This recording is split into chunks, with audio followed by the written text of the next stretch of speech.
People are still coming in. Sorry, it's still just taking a second. Oh, hold on, there's some more.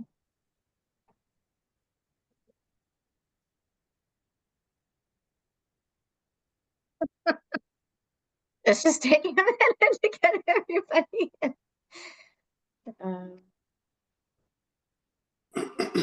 I don't know, with this kind of quick attendance, we should maybe have a town meeting, get a quorum real quick. Okay, that looks like everybody now. Oh, no, hold on. One more, sorry. That's okay. The beauty of Zoom meetings is we get attendance I think that's it. For now. for now. For now. Okay, it is 7 o'clock on January 6th, 2025. Welcome, everybody. Happy New Year to all as we begin the year. I'm Carol Lisbon, Chair of the Planning Board. I'm going to call this meeting to order and take a roll call vote. Val Lynn? Here. George Sidgwick? Here. Jody Shu? Here. Myself? Here, obviously, and we'll expect Bill Motley, our fifth member of the Planning Board, to come in shortly. And do we have Katie Williams here tonight? Came in, just coming in right now, so she might not have heard you yet. Okay, just let me know when she's in. Meanwhile, I will tell you that this meeting is being held by Zoom via approval by the governor back in March of 2023. I do ask that all of you mute yourselves unless you're going to speak on a particular agenda item. We will try to recognize all of you, so please either raise your hand, and if we don't seem to see your hand raised over a decent period of time, then please feel free just to announce yourself politely, and we will try to get to everybody. Is Katie in now? Yes, she is.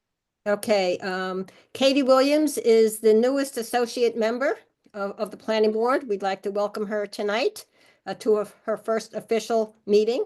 Though actually, I take that back. It's not official because she's not official until the Board of Selectmen vote for her at their meeting on Thursday night. So officially unofficial at this point. But thank you, Katie, for joining us tonight. And we look forward to you being an official member come Thursday evening. With that being said, I'm going to open up the first item on the agenda, which is a continuation of a site plan review on 15 Park Avenue. This was continued from our meeting on December 9th. I would like to ask everybody who's here for this particular agenda item to announce themselves one by one and start with whoever wants to start first. Tom here, 15 Park Avenue. I am the applicant. Thank you, Tom. Christine here, 15 Park Ave. Next. Lee Handler, 4 Park Ave. And just one quick question. Are there minutes from the last meeting? I looked and they were not yet posted. I had wanted to read them before the meeting tonight. So I will answer that question as soon as I finish up with the list of folks. Okay, thank you so much. Yep. Indra and John Gertler, 14 Oakley Road, a butter to 15 Park. Okay, thank you. John and Lisa Doherty, 11 Park Ave. Thank you. Kathy Ballou, 5 Oakley Road. Okay. Anybody else for 15 Park Avenue application? Stephen Hirschberg and Kathleen Mitchell from 4 Oakley Road. Thank you.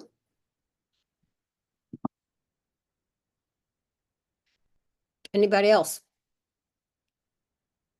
Okay, well, thank you all for attending tonight. To answer the question, the minutes are not posted because the minutes have to be approved at a subsequent meeting before they are posted as official minutes.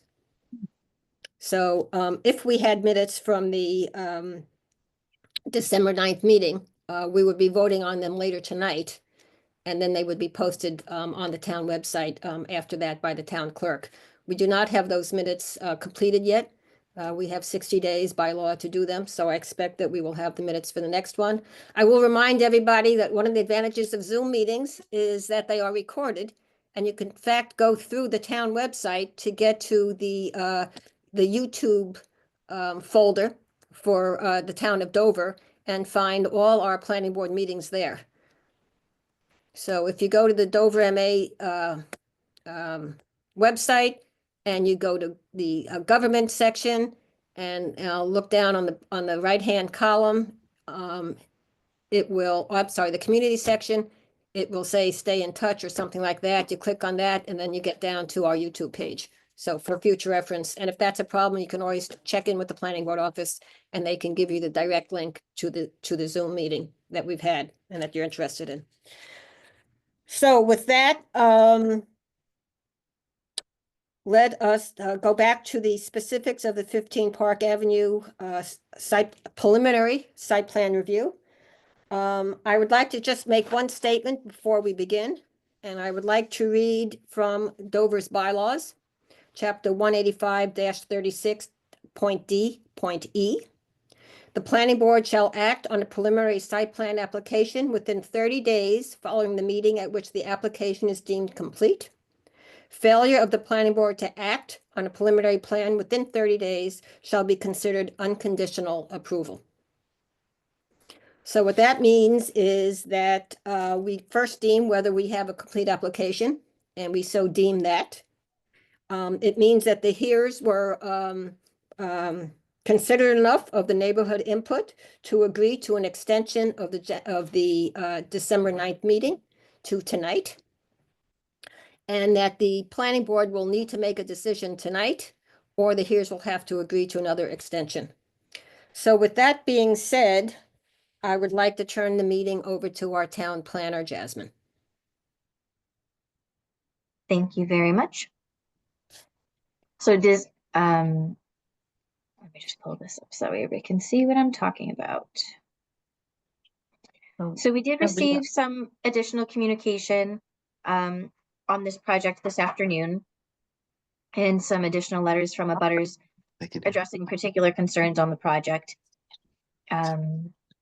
Sorry, Excuse me for just a moment, Jasmine. Somebody is not on mute. I can't tell who it is. Maybe John Benson? Oh, sorry. Okay, thank you. Okay, Jasmine, please. Thank you. We're just going to pull up this letter so we may address it. Okay, can you see that? No, not yet.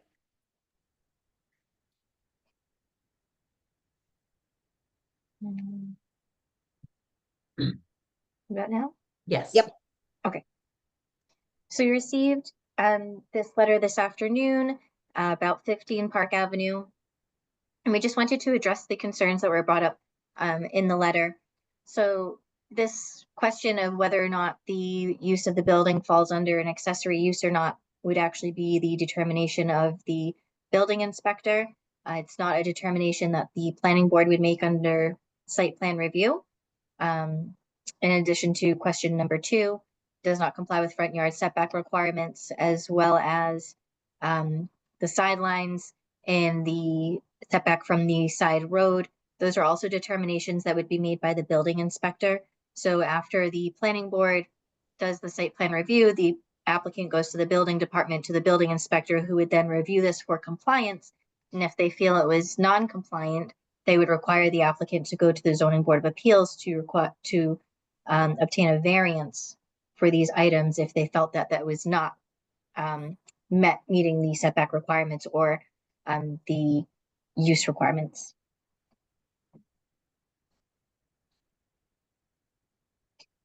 And then we have a draft decision to review. But before we get to that, I would like just to mention that we did in fact receive an email from the neighbors of Oakley Road and Park Avenue today as well, which basically reiterated lots of the comments and previous communication that they had made.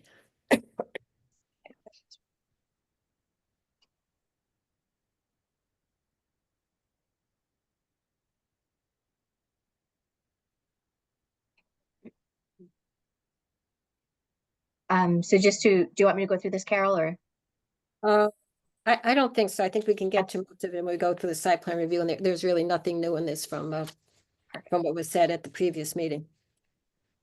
So the only update that was made to this decision from your perspective from the planning board would be the letter from Mr. Doherty, and then I also have to add the second email that was received. Oh no, that's received on January 6th. Okay. So they're both on here. So we updated this Well, items 4 and 5 we for what you actually, reviewed. I'm sorry, we actually do have a couple of things to add. Oh, Because okay. we have the email from the hearers dated 12/30, which needs to be added to the file. No apostrophe.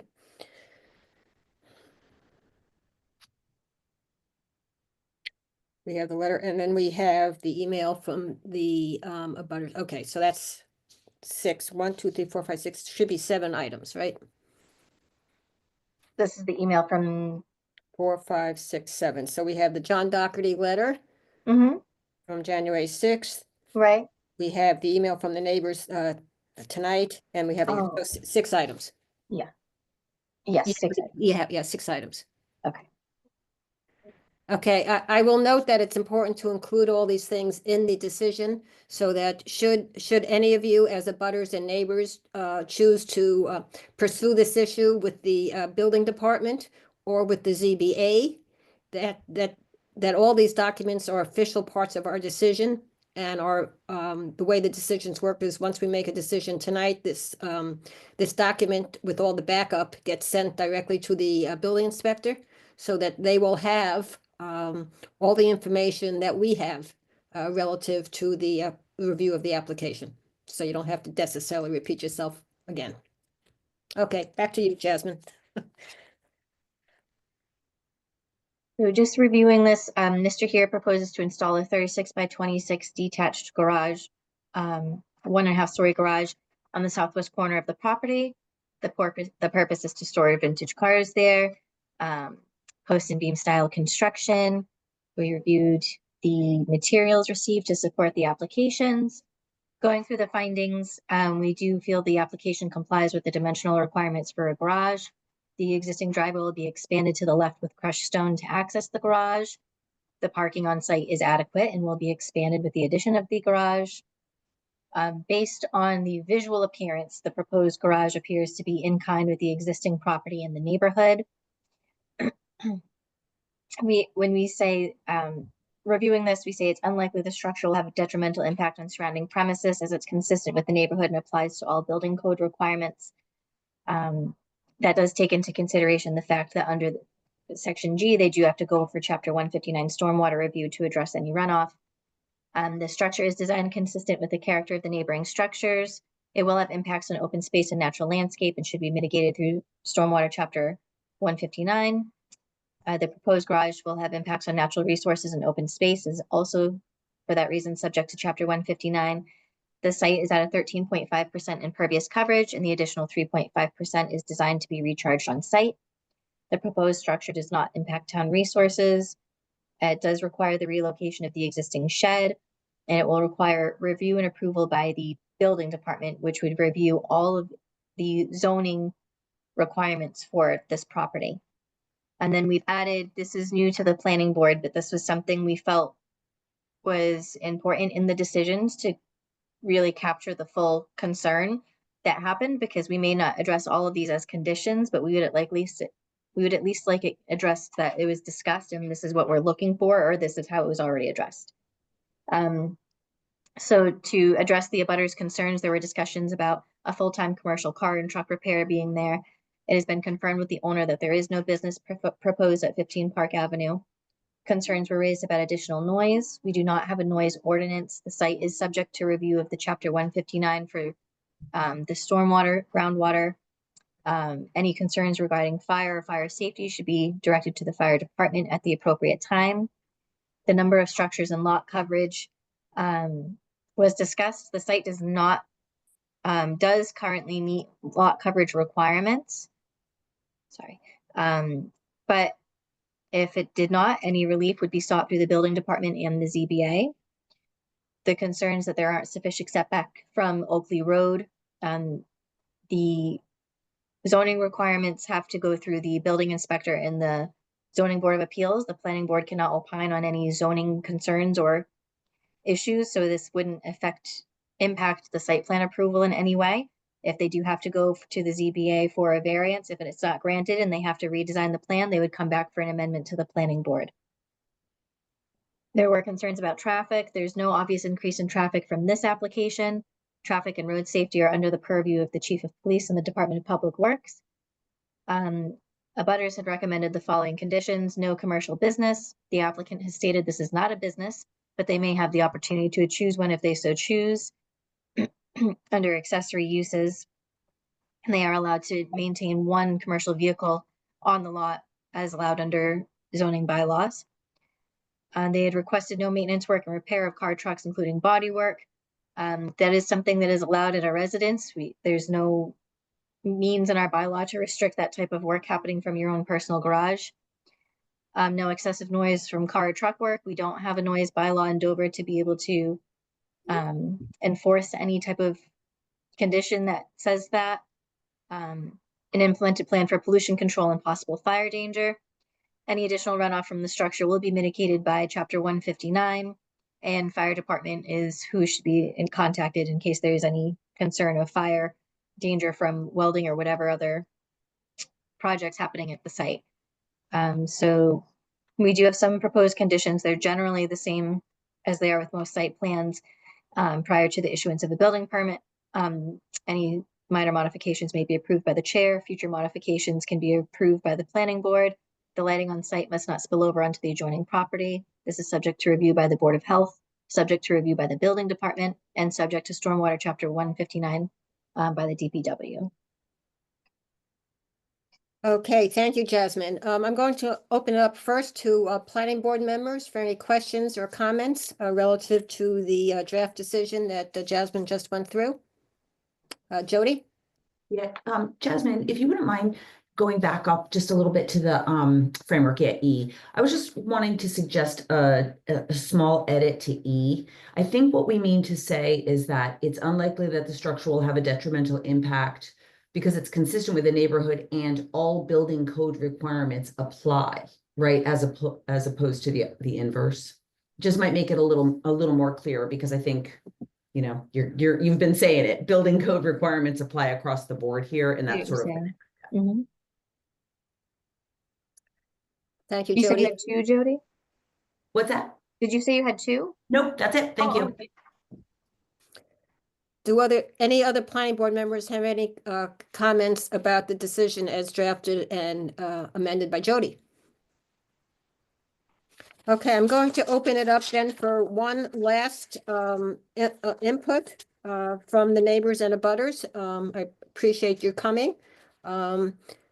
I don't think, I would prefer that you not rehash everything that we've gone through at the previous meeting and through the emails, which we appreciate that you've sent to us. So if there's anything new to add that might impact our decision, I will open it up to any neighbors or abutters or other concerned citizens. You have a Heidi Handler raising her hand. Yes, it is. Thank you. I just had a couple points. One, I think that the fact that you've included that the hearers have said there is no commercial business and you've accepted that as fact in your decision is a little bit problematic, because you have not indicated that other people have stated specific things about traffic. You've sort of accepted the hearer's position as fact, and this becomes a record, whereas numerous people have stated that this is not in keeping with the customary usage. I know you've said that it's a planning board decision, but you've included a fact that the hearers say this is not that. If you recall the conversation, I believe Mr. Here did in fact say that his son is intending to open start a mobile car repair business. I think that that's an important fact to be included. He did say that during the last meeting. The reason being is your decision states that they may seek a waiver. That all suggests that the planning board is deciding to allow this to go forward when the stated purpose has been that there may in fact be a business there. I think that the facts that you've found, so to speak, in finding this do not also include facts stated by other people on the street. You have found as a fact that the cars are not coming from the Here's house. I don't see how the planning board can find that as a fact. There have been numerous people that have stated they have seen cars going back and forth. There have been numerous people that have stated that they have heard loud noises and sparks. And the only things that you have commemorated in this decision are things put forth by the Here's. I find that problematic as a not impartial decision. That's one thing. I believe we also left off at the last meeting indicating that you were going to be seeking a legal opinion. I see no reference to the seeking of a legal opinion here. If your decision is stating that you are not seeking a legal opinion because you are leaving it to the planning board, perhaps it would make sense to, sorry, I should have my video going as well. Perhaps it would make sense to commemorate that you requested a legal decision, which will be forwarded to the planning board. I just find it seeming like you're passing this along, and I think it's important to note some of the salient facts that have been raised in opposition to the project rather than in favor of the project. If you're going to write something, it needs to be equal in both sides, representations accepted as fact, because I don't believe you did an investigation. I wasn't interviewed. I'm not sure other people were interviewed. And if that is, that's all I want to say, is that I think you are making fact findings. And I think if you are making fact findings, you have to make fact findings as to issues raised. You can't just accept representations when other people have stated facts directly in conflict. Thank you, Heidi, for that. I'm not going to respond to every point. I will make the comment, however, that by including all of your emails, some of which we just received today, 4 weeks after the last meeting and 3 or 4 hours before this meeting, are included in this, so that even though they're not specifically mentioned in the decision on the pages 2 or 3, they are by definition included as part of the decision because they are referenced as in item number 2 of the decision. Okay, Indra or John? I Yes. can't see. Okay. Indra and John Gertler, we're disappointed from the December meeting that you did not read our letter in full. We're even more disappointed that you did not read the letter, and it's not from the abutters. The January 6th letter was from many people, not just abutters, and it had new points.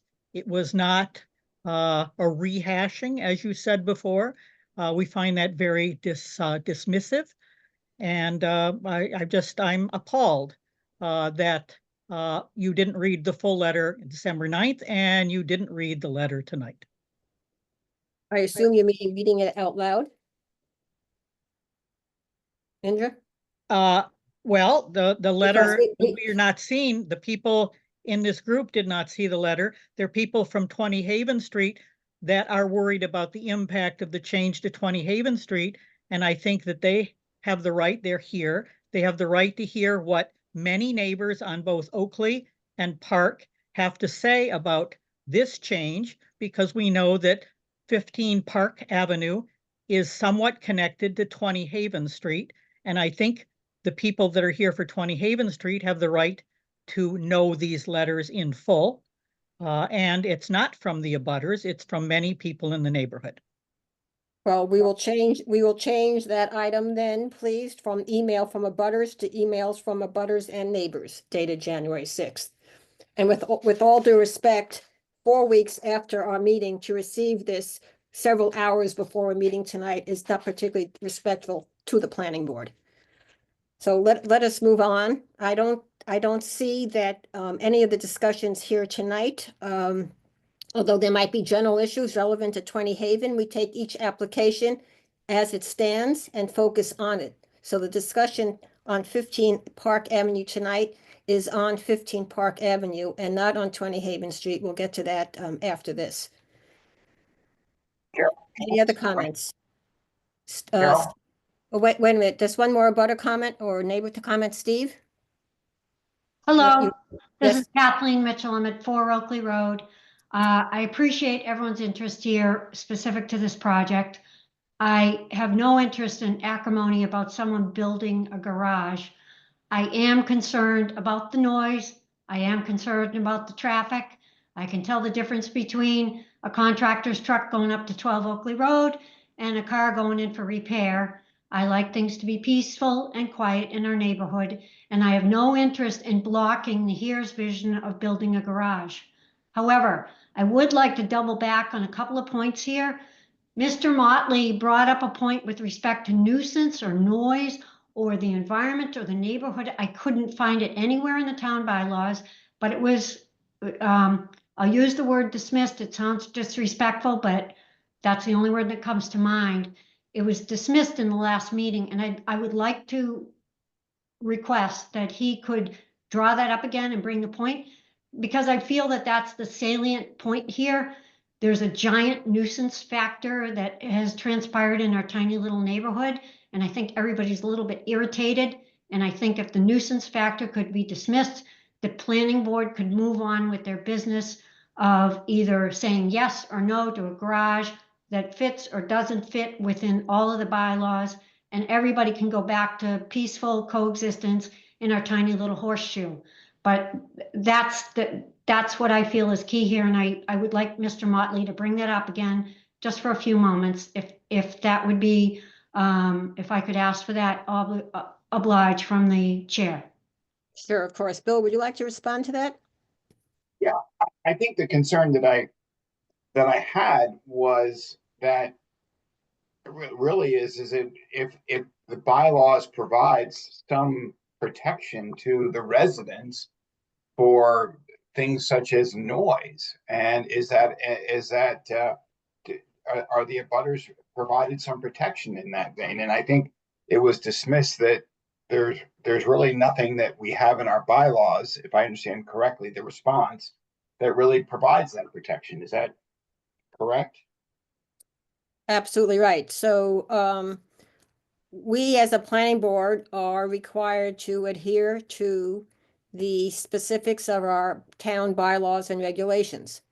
When it comes to noise, the only noise bylaw we have, which is one that the planning board put forth at town meeting this past May 2024 and was approved, deals with construction noise. It does not deal with general neighborhood noise, from parties, from leaf blowers, or any of those types of issues. It only has to do with construction noise by construction vehicles and equipment. So I'm sorry if you took it as dismissive, but we abide by the laws, and there is no law on the books in Dover dealing with the type of noise that you're relating to.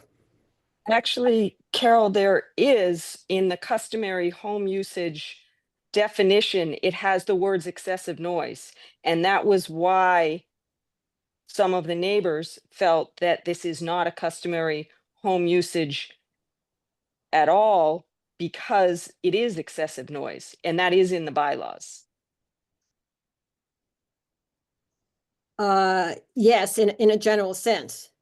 Yes, and that Only was in a- what the neighbors raised it as. Only in a general sense. And what we find with our bylaws very often is that the wording is such that it can be interpreted in many, many ways. And we appreciate the fact that you recognize that there might be noise. We do not feel that we have any legal basis to address it. And I will remind you again that the planning board cannot disapprove a site plan review. We can put conditions in a site plan review that go to the building inspector for inclusion, if he agrees, in the building permit itself. we cannot reject the site plan review. And as I mentioned a couple minutes ago, we actually have 30 days. Now we're into 60 days to discuss this. So by bringing, excuse me, by including your emails and specifically including the question of noise on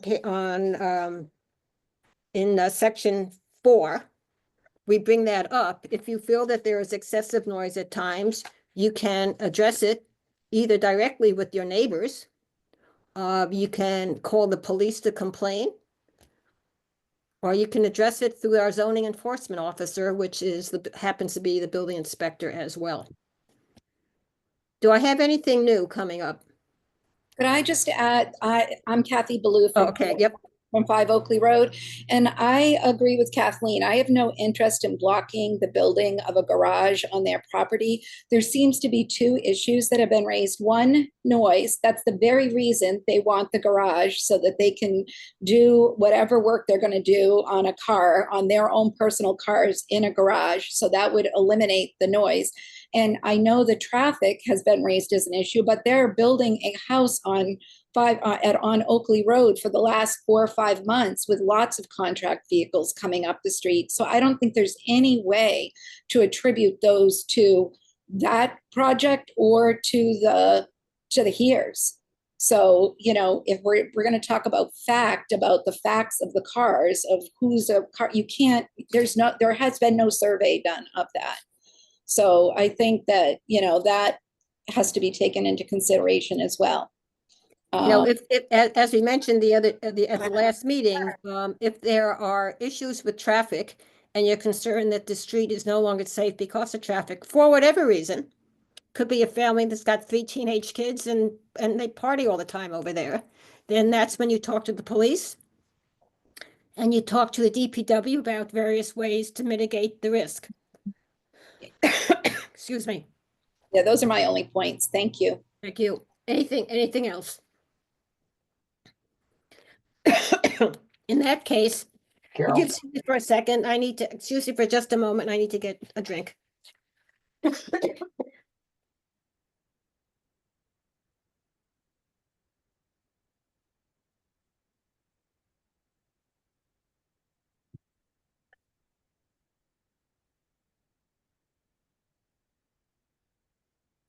My apologies. I am going to now read the decision and ask for the vote. can I ask Hello. a question? One last question, and it should be something new, please. Carol, it's Bill Motley. Oh, Bill, Last question. okay. Bill, your comment first, and then to Yeah. No, I just want to understand in its totality a general question about this proposal. Can you please just clarify for me of the abutters and residents, how many of these residents are objecting? What is the count? I'm getting, I think, 4 or 5 families that have expressed the concerns. Can you just confirm, can Jasmine, you confirm that, please? well, we have 1, 2, 3, 4, 5 different groups, some of 1 or some of 2, that introduced themselves tonight. So, and I don't have the list from the last meeting. So 5 or 6, I would assume. Yes, one last question. Again, I don't think that's a fair count because the letters have additional people that didn't speak. Right. Good point. Thank you. Yes, one last question, then I'm cutting off conversation. Yes. Hi, it's Kathleen. Yep. And with respect to what is the question Mr. Motley is asking? Are we objecting to the project?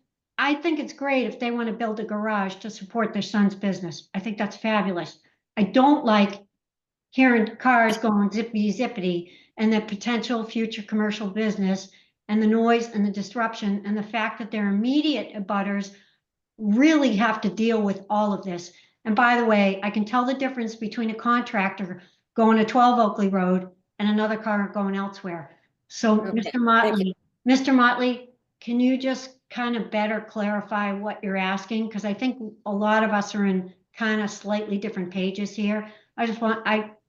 Garage is great, nuisance factor, not so much. that might get moved along to the planning board, pardon me, the building inspector, the police department, or fire department, or you pick a department.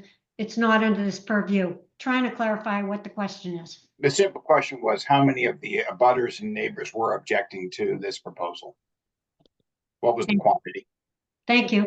Well, Bill, yes, and Bill, so you have those that attended this meeting, you have those that attended the last meeting, and you have those that have signed on to the letter that was sent late this afternoon. So, Yeah, got it. 5, 6, 7 or so. Okay, I will now read the decision and ask for a vote. So per the preliminary site plan review approval decision that was reviewed by our town planner, I make the following motion.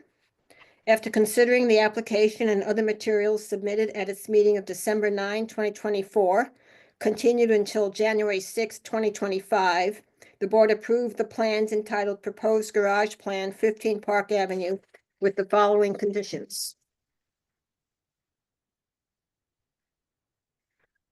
1, prior to the issuance of a building permit, minor modifications to the site plan may be approved administratively by the planning board chair. 2, any future modifications to the site shall be reviewed and approved by the planning board. 3, the lighting on the site must not spill over onto any adjoining property. 4, the site is subject to review by the Board of Health. 5, the site is subject to approval by the building department. And 6, the site is subject to Stormwater Bylaw, Chapter 159 review by the Department of Public Works. Do I hear a second? Second. I will now take a vote. Jody Shu, Yes. George Sidgwick, Yes. Bill Motley, No. Val Lynn, Yes. and Carol has been yes. So the decision is approved by a vote of 4-1. I'd like to thank everybody for their attention and their participation in the process. And thank you for coming tonight. And we'll move on to the next agenda item. Thanks, Carol.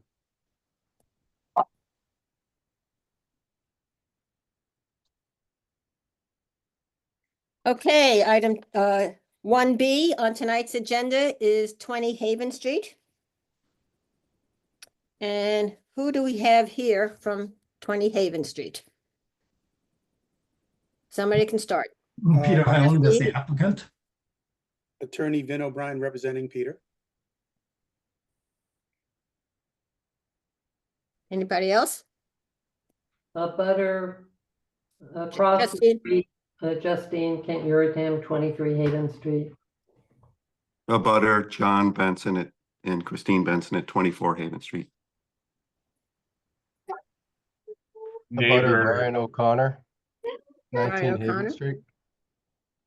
Butter for butter, Pine Bernie, 26 Haven.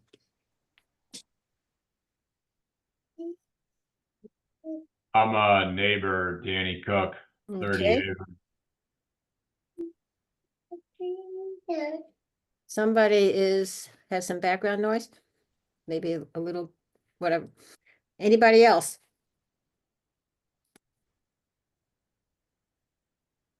Okay, thank you all for coming. This too is a continuation of a meeting, this time one from November 4th, 8 weeks ago. And I'm going to turn this over to Jasmine for the same process that we just went through on 15 Park. We do have some material to add as well. Yes, I'm just going to share some of the emails and letters that we received from abutters today. Can you see that? All right. Yep.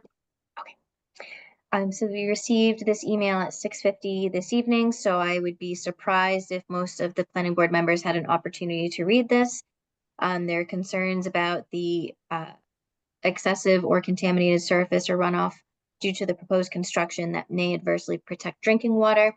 Their well is located 12 feet from the front yard. The runoff that is additional to the existing runoff is going to be mitigated on site.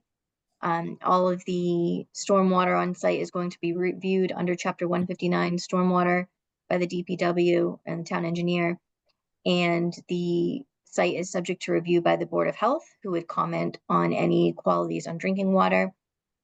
The infiltration system, they expressed concerns about that. I can't speak specifically to that, but Mr. Highland, if you happen to have your engineer present, or Mr. O'Brien, if you happen to know the answers to these specific questions about the mitigation, the concerns about this excessive mitigation, just to be clear, the mitigation on site is not proposed to in any way mitigate the existing runoff. It is proposed to mitigate the additional runoff. So we do anticipate there will still be runoff from this site after this construction, as there is currently. Again, during heavy rain periods when the water table rises, whatever flooding you have currently, you will still continue to have after the construction and mitigation of this project. The mitigation on site is to only handle the additional mitigation from the additional impervious surface being proposed. And then there is a comment about a reference note not being included in the documentation. Note forward specify the type of stone fill. So again, Mr. Highland or Mr. O'Brien, if you happen to have that information on hand, I don't happen to have that. And I'm sorry, Mr. O'Brien, I forgot. I did not forward this email to you. I'll do that after. And then we have. So let's just, Jasmine, before we go to the next, the next letter, are there any questions or comments by planning board members on this particular email from Mr. O'Connor? Carol, could I ask a quick question about this? It's more of a broad question. Maybe it's for you, Jasmine, but are the, I guess the one that has to do with the document itself and the notes that do not appear to be included in the documentation, that's sort of like a separate administrative question. But the other issues, are we sort of, are we of the same mindset that those are issues that would be addressed by compliance with the stormwater bylaw, not with this site plan review process? Yes. Okay. Thank you. I would also expand that, Jody. An excellent point. Thank you to the concerns about the well, which this is why every one of our site plan review decisions, every single one of them, states as part of the decision that that the application requires approval by the Board of Health. So, Mr. O'Connor, I would suggest that if you have concern about this plan relative to your well, that you should go meet with Jason, who is the health agent and well agent at the Board of Health, to discuss this. It's not under our purview, but we do make note of it, just like we make note of chapter 159 for stormwater. Again, we're not engineers. Before a building permit can be issued by the building inspector, by the building department, they need to get sign off by the Board of Health and the town engineer relative to any issues relative to Board of Health well issues or stormwater management issues. I would also note that the new plan that was presented included some enhanced stormwater mitigation methods. And one of them is a drain at the end of the driveway. So we're certainly not engineers, but there is an additional drain that does not currently exist, that will exist at the end of the driveway, which might mitigate some of the runoff coming down right now through the current driveway. So I'd like to point out, I think maybe the concern about the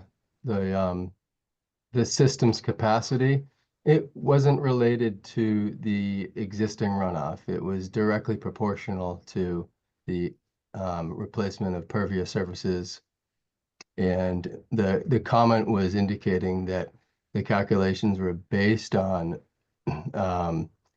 the ideal capacity of the system, but that would assume that the water table isn't interfering with the envelope of that system, which I think needs to be looked at. So is that a question for the town engineer that I would redirect my question to them? Absolutely. Yep. And Carol? Oh, are we, Justine, are you still on? Yeah, I'm Mr. still on Brian's question. Okay. I guess I'm concerned with the, well, first let me say, are you planning to make a decision on this matter tonight or not? Well, it will be up to the planning board and it will be up to the applicant, because as I've stated before, we had 30 days to make a decision, or the application is approved without any of our conditions. So Mr. Highland was respectful enough of all your concerns to agree to an extension of the site plan review to tonight. If he doesn't agree to another extension, then either we don't take any vote and none of the conditions apply. Right? So yes, we will be taking a vote tonight, Justine, which we have to do the reason by law. By law. I guess, well, I'm not, this is where I'm getting confused in the process.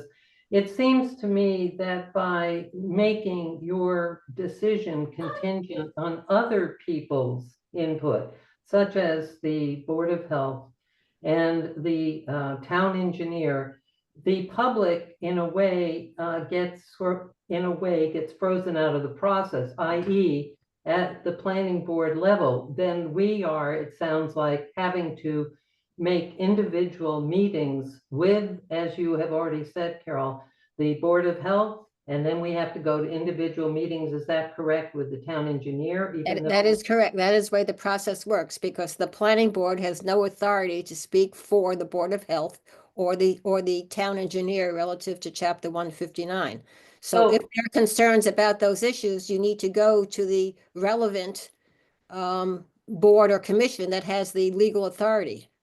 So you're absolutely right. And all those conditions and all that professional expertise then gets combined at the building department level, and a building permit either gets issued or not. But what I'm getting at, the buck really then stops with the staff. It doesn't stop with the elected officials, correct? I mean, essentially. I mean, you're delegating, as I understand it, this decision-making process. No, we're not delegating it. By law, we are doing what we are supposed to do, which is to opine based on certain criteria and forward our site plan review to the building inspector, who also gets a review and report from the Board of Health, from the town engineer, from the Conservation Commission, if that's appropriate. And then based upon that, the building inspector chooses to either affirm the application or work with the applicant to amend the application based on input from these professional organizations, or reject it. And that That's ends the process. or does it come back to you as the planning board? In other words, if one of these entities rejects, i.e. the concern over the Benson's well, for instance, or the concern over the inadequacy of the storm drainage system. It only comes back to the planning board if any of the changes that need to be made to the site plan impact our site plan review criteria. Which it may occur, since you don't have, at your level right now, you don't have any input, basically. And as we all know, none of us are engineers here except Brian, I guess. Right, which is why every one of our site plan review decisions makes it very clear that there are other professional organizations in the town of Dover with professional staff and elected or appointed boards, like the Conservation Commission, Board of Health is elected, that opine on every application that comes before the building department. Right, and I will say, having attended many meetings, as you know, Carol, as you have, many times, for instance, with the Concom, okay, you will have somebody, such as the wetlands specialist, Paul, who will bring back his analysis to the Concom. And I might argue in this case, being so important, which so much of it is, since we're all surrounded by private wells, okay, that the results of Mike Angieri, especially in the Board of Health, should be brought back to an open discussion of the planning board so that you— It is not under the planning board purview, Justine. It doesn't seem reasonable that the Concom— That's the way it has worked for decades here, and we can discuss whether the system is needs to be tweaked. But that's the way it works. That is our focus and that is our domain. And we do not have responsibility for ensuring that the engineering of stormwater is done other than by saying it needs to be done, it needs to be approved, and the building inspector needs to feel comfortable that the town engineer did his or her job.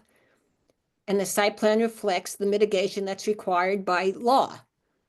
And I would just argue that the oversight for all this, Carol, is a public elected official, okay? And unfortunately, and at this point in time, that's not the case, Justine. So please let us move on. Do we have anything else substantive versus philosophical about the Mr. O'Connor's email?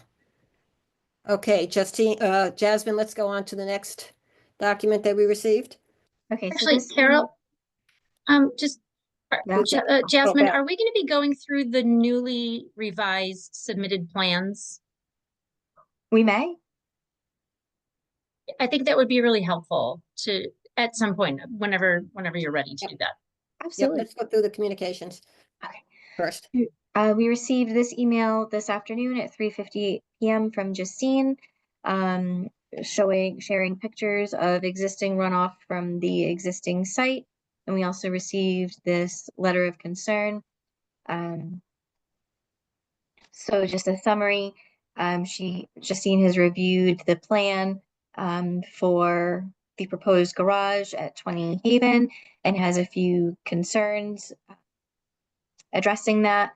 So on the plan sheet, it does note that it is page 1 of 2, and there is no page 2. So we have asked that Mr. Tiberi please revise the plans to just say page 1 of 1 instead of page 1 of 2.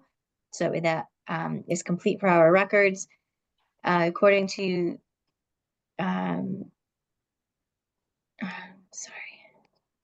so there is an existing curb cut for this driveway.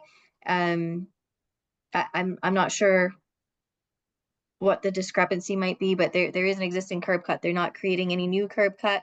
I didn't say that, if I may. What I'm suggesting is the plan is inadequate, that you cannot make a final decision today because you don't have a plan that is adequate. And I'm bringing up the issue that, as you can see very clearly, that when the car club was proposed, there was a description of our Haven Street as having been determined by the town of Dover on a January 16th, 1963 analysis. And that description differs from Mr. Tiberi's description of a 40-foot right-of-way on Haven Street. So there are discrepancies, at least, between the 2010 and now the May of 2024 plans. And I would just like the plans to be accurate and not have discrepancies. So I don't think you have a complete plan, including the comment about the pages. So I looked at it. By the way, Jasmine was very nice. I finally got the pages, the printed page from her on December 26th. And as we all know, the holidays have been a miserable time for all of us to try to, and I have spent many, many days and hours with emails and talks, both with neighbors and Mr. Highland, who is very gracious to speak with us neighbors, and also with Jasmine on this matter. So what I'm writing you today is not really a last minute thing. It's a summary of many of the other comments that I've already said in person or have spoken or have done in emails to other people. So I just want a plan that's accurate, and it does not appear to be accurate. Okay, I apologize. I misunderstood that question, but I won't get into too much detail on that, other than there can be discrepancies in plans based on the engineers who do it, whoever goes out and does the survey, and whatever markers they use to do their calculations. We don't review that. So that's not something that's within the planning board purview to say, yes, the street was measured correctly, or no, it was not. It's using the existing curb cut, and everything happening is on the existing site, and it's an existing use.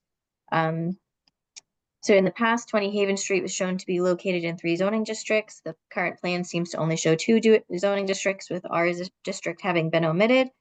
And that should show up Again, it's an act. Excuse me, Justine, can we let Jasmine continue, please? I can't speak to that. That would be something that I would have to ask Mr. Tiberi if it was just on the overlay or if it was just something that he accidentally clicked to, didn't show it. The topography on the subject site was indicated on the plans.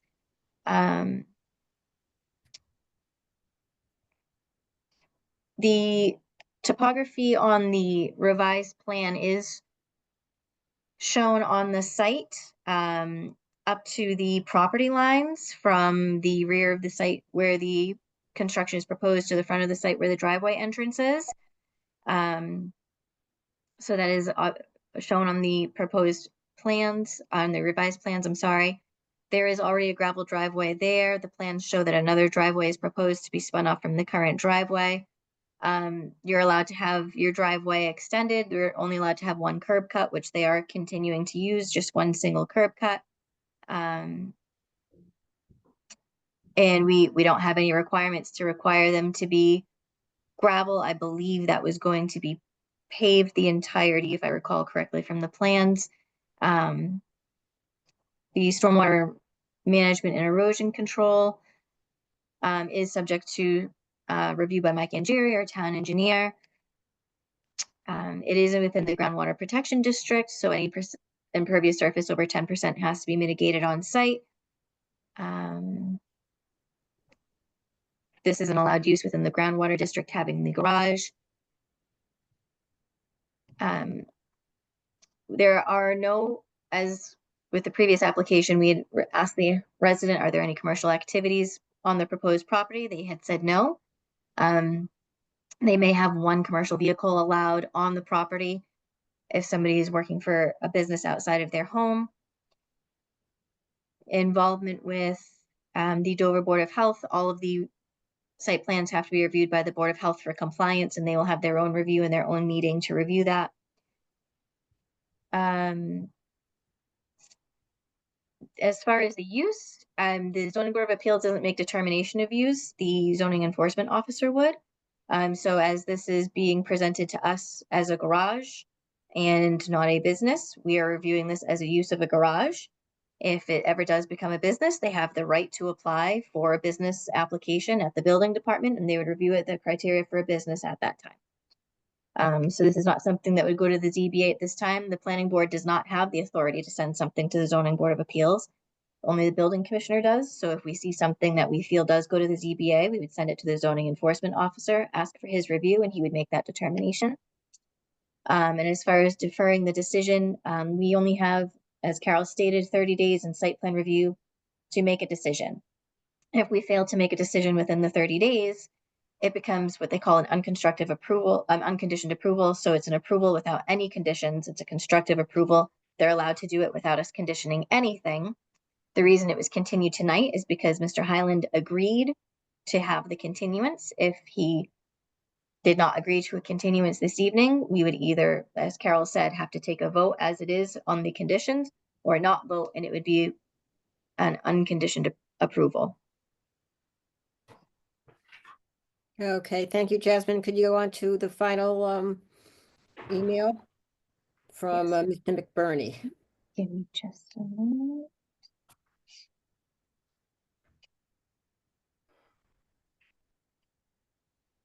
Or I guess before we can pull that up, maybe a little bit of color, because it's really not a technical email like some of the other ones have been. I guess it's more philosophical, Carol, to use your words.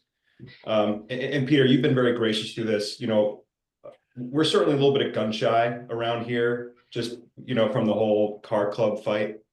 And when this first came to our attention, the first thought was this is basically like a JV car club.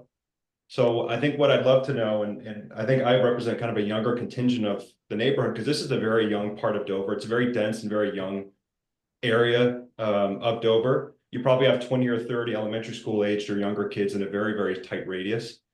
So I think, you know, just to alleviate some concerns around, you know, what this is, what the intention is for, because it's a massive structure. And if I were looking at it, I would say, okay, you know, Fryer sold this property, a member of the car club bought it, and then 6 months later, now there's a garage going up, right? To me, that speaks kind of a smaller, you know, mini version of what Fryer was proposing. because you can fit a lot of cars in there. You know, I have some friends and family who do this and they have cars on stilts. The upstairs area could be a nice social area. That's how I would use it. Right. So I just want some of those concerns overall addressed. You know, I came from Milton, and Milton has these problems that I didn't think Dover has, but I've been here for a short period and I've been on too many of these calls already. So before we offer Mr. Highland a chance to respond to that, let me make a couple of comments. As I said before, the planning board, the Board of Health, the Conservation Commission, the town engineer, we work off of laws. We have local bylaws and regulations, we have state laws, we have federal laws. Sometimes we find ourselves having to hold our nose and vote yes on something. I'm not saying that's the situation tonight, but sometimes from that philosophical, here's what we love about Dover, here's what we don't like about what's happening to Dover, those are issues that goodness knows are of concern to all of us. But if they're not legally bound regulations and bylaws that allow us to say no to something, then we, as the planning board, have to approve something. And then we look at these things, and we do all the time, and say, is there something we could do about changing our bylaws at town meeting that might help us address something that came up at a site plan review? And we've done that. You know, the building inspector had gotten a lot of complaints about construction noise. So we wrote a construction bylaw that the town approved last May. We had issues with what's going to be obviously an increase in ground-based solar array installations. We didn't have any bylaws that addressed it and controlled it. So we got a bylaw written and we passed it at town meeting in May. So we look at these things all the time. And if we can change bylaws and change regulations within the legal scope of state and federal law, then those are ways that the planning board works with the town and the citizens of Dover to address the issues that are facing Dover now, which is, you know, excessive building and so forth. You know, I would like to remark that one thing that the planning board doesn't get involved with are site plan reviews for individual homes. And in this particular lot, we have an 1,100 square foot home and a 1,500 square foot garage being built for a total of 3,600 square feet. I would like all you to think about driving around Dover these days and looking at single house construction sites that are only 3,600 square feet and get absolutely no review by the neighborhood and the abutters and concerned citizens. They're strictly done by the building department with absolutely no input from anybody else. So a little ironic that we spend all this time about a 1,500 square foot garage when a 10,000 square foot house could be built in the same spot and you wouldn't even know about it until the destruction started. Right. So we have been assured by Mr. Highland that this is not a club. This is not a car club, that this is for his private use with a tenant in a house, which is allowed by anybody, with property owned by a legal entity, which is allowed by law. So Carol, sorry, Danny. Peter, excuse me for just a second, Danny. Peter, would you have anything to add, or have we said enough on this? Well, I obviously understand the concern that Kyle has sort of described, and I can empathize with that. And to that extent, I think I added the amendment to the site plan application that was filed a few months ago and attempted to clarify the intended use of the garage structure, essentially as serving the tenant of the property as well as my own needs for the cars that I own and hope to store some of them there. In fact, I think I've mentioned it during the meeting with the abutters that I own over 20 cars and store most of them somewhere around town and also at my own home at 20 Ledgewood Drive in Dover. So this definitely is not going to be a car club. I didn't apply for a car club. I have no intention to apply for a car club, and it wouldn't be, in my personal opinion, big enough for a car club. I do realize that the structure has an upstairs, and I think that's kind of part of the design of this structure that is kind of not necessarily a prefab, but a kind of packaged deal that I'm purchasing from a company in Connecticut. And as such, it comes with the upstairs, which I intend to use for storage of car parts. So that's really the true intention there. To the extent that it adds traffic and creates any kind of concern related to children going down Haven Street, I can assure you that I can only drive one car at a time. And so to that extent, I don't think that I will be changing cars more than once a week or so. So I don't think that I will have any significant impact on the overall traffic conditions of Haven Street. Okay, thank you very much. Mr. Cook, you have something to add? Yes, Scott, I had a question for you. So I understand that the planning board cannot say no unless it's breaking a specific bylaw. But my understanding from your prior comments was that the planning board can limit the project. And are those limitations based only on letter of the law, bylaw, statutes? Or can those also be based on general neighbor concerns around traffic, et cetera? They are based upon the law. Very good. Understood. Yep. Okay. I think that's it for. Can I add something? Mr. Benson, yes. Yeah, thank you. I didn't know if you could see me. So I'm right next door, so I didn't realize this was going to be the final word here tonight. But in any event, I don't know whether the board, as a matter of course, generally looks at a condition about putting a barrier between where the construction is and where the abutting neighbor is. But we're within 20 feet of where the driveway is going to be, where our back porch is. And we certainly would appreciate some sort of requirement for a natural barrier to be added in. And I don't know if that's in the normal course of what the board does or whether that's not allowed by the bylaws or. Again, that's not of our purview. Whose purview would it be? There is no bylaw or regulation at this point involving Wouldn't that be a condition? perimeter and setbacks other than relating to the cutting down of trees per the new stormwater bylaw. Wouldn't it be a condition of allowance of the site plan, approval of the site plan? Because I know the board can impose conditions. Yes, but there are conditions that are related, the conditions are related to our jurisdiction. This is not related to our jurisdiction. Correct, Jasmine? Are you asking for them to, I'm sorry, I just want to make sure I understand the question. Are you asking for them to put in erosion control measures during construction, or are you asking them for them to plant permanent, like plantings and screening between the driveway and your property? Between the properties, between where the new construction's going and our property, so that we will not. You want permanent plantings or permanent screening?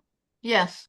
Okay, so the planning board does have it within their purview to require certain types of screening between projects. So if you felt it was appropriate, you could say something like you would have to present a screening plan or a planting plan as done by a professional landscaper, and they typically have to be plants that are approved under Massachusetts. We can't request that the board impose a condition requiring natural barrier. You can, but if poison ivy is a natural barrier. It's not really, it's a ground. It gets very, very tricky to just, we have to be very careful if we say that, and then somebody wants to plant a bunch of, Japanese barberry there. That's a natural barrier, but you're not going to like it. Well, so if we do impose a screening, it's usually planned. We have not generally done that. We generally find, quite frankly, that the applicant and the interested abutter get together and tend to work something out in a neighborly way. Well, we weren't given any notice that it was going to happen until this came about. So in the meeting that we had with Peter, which was very kind of him to do that, was after the initial meeting. So, and he's not in fact the neighbor because he doesn't live there. So Well, there's a he's the lot of prop- different. He's the He is property. not the property owner. His LLC is a property owner, and he's a principal of the property owner. Yeah. There are a lot of different layers going on here, but May we ask Mr. Highland if that's something he might consider? Would that be appropriate? I definitely would really prefer to follow Carol's advice and take this up with the Benson separately. I'm definitely interested in making sure that they're comfortable with the construction, and so I'm happy to engage in the discussion about this. Have anyone on the board walked the properties to see what we're talking about? I haven't walked the property. I've stopped and gotten out of my car and looked at the property. So you know exactly what we're talking about with barriers in between the properties and wells right next to the property line and things like that. Yep. Well, once again, the well is a discussion to have with the Board of Health. So let me And ask you the this. planning So board, is excuse me it, for a moment, may I finish? Thank you. The planning board and the town of Dover and the residents of Dover recognize that with the increased construction going on in town, that the impact of new buildings on lots and clear cutting and enlarging is problematic. So part of the new stormwater bylaw that was passed in May, chapter 159, addresses the cutting of trees on property and the impact of cutting of trees within the perimeter area. So we've taken a small. we're not worried about the cutting of trees in this situation because there was already trees cut to get ready for a tennis court that was going to go in that backyard years ago. What we're talking about is the well waters and things that are abutting this property. And that to put up a structure like this and all the asphalt that we're talking about could affect, and to tell me that the Board of Health has to be alerted, why is it not their job to come out and investigate each proposal to make sure that they're working in alignment with all the rules and regulations of whatever our town has in place? That's exactly what the Board of Health will do.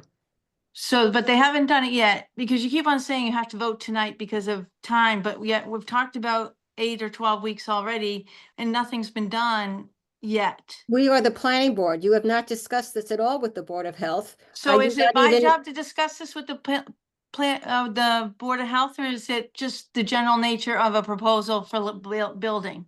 Our decision states that from a planning board perspective, we recommend to the building inspector, who has the authority to issue a building permit or not, that he get approval of the site plan by the Board of Health.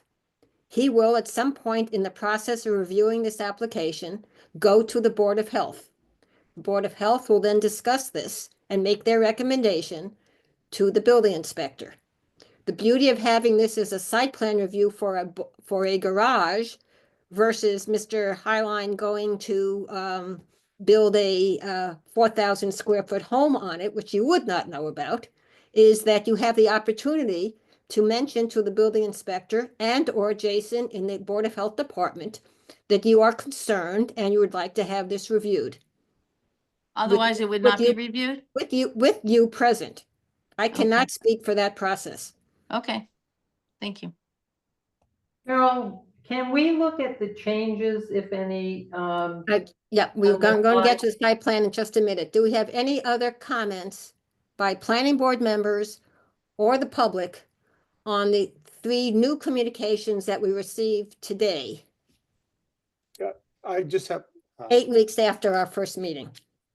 Carol, I just have just one point. Who's this speaking? attorney Oh, Vinnie Vin, I'm Ryan. sorry. Hi, Carol, how are you? Good, thank you. Just one thing, I just did want to know, Justine mentioned whether the 3 different zoning lines, they are actually shown on the plan. There's a tiny section of R, a section R1, and a tiny section of manufacturing. They are all shown on the plan. Okay, I didn't see them, but I may Right, be- right at the front of the property, Justine, up. Yeah, well, I know the R zoning is right in back, goes up until the back of the little house, and I didn't see it on the. Well, front. let's pull up, that's a good segue to the next item, which is to pull up the new site plan, which Val asked to see as well.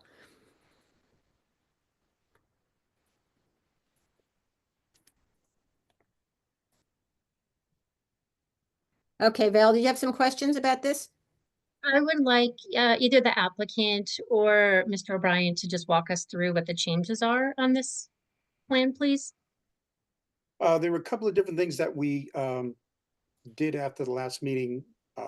One was the driveway was originally drawn by the engineer, hugging the property line all the way out to the street. What we did instead is we came from the existing street opening and then carried the driveway back from there. In addition, I believe Carol had asked us to show the existing driveway in the front of the property as it currently was. It wasn't shown on the plan, as well as some of the plantings there. And we also showed some topography as requested by Jasmine. We also provided to Mike Angieri the calculations for the amount of 10% in excess of 10% on the site. He's reviewed those numbers, I believe, and confirmed those with Jasmine. That is separate from the 159 application we still have to go through and have started. Additionally, although we were able to infiltrate that additional runoff on site with the infiltration systems we show on the plan, we added an additional infiltration trench across towards the front of the driveway because of Justine's concerns about runoff going across the street. That is in addition to and more than what would be required in the statute, but we recognized her concern and addressed that. I think those were the only real changes, really cleaning up the plan and clarifying in the narrative the use of the property. I think that was the extent of the changes. Peter, if I missed anything, I think Ron's on too. If I missed anything, you can let me know. That was basically it. And the reason to keep the driveway was twofold. One, not to have another street cut, but more importantly, from our perspective, at least my perspective, was there's a bunch of trees in the right-hand corner up the top, right to the right of the driveway if you're facing the property that will not have to come down. If the driveway went straight in as originally designed, those trees would be removed and they don't really need to be. You will note, this is to John Benson's one concern, there is erosion control during construction, and we can discuss, later, maybe some sort of vegetated barrier if that's appropriate, but there is erosion control during construction along the whole driveway and along the property. I believe those are the only changes. Then is the driveway, the new driveway, the split off driveway going to be all gravel, or is it just going to be the initial part of the driveway gravel and the rest asphalt? I believe the new driveway is going to be all paved.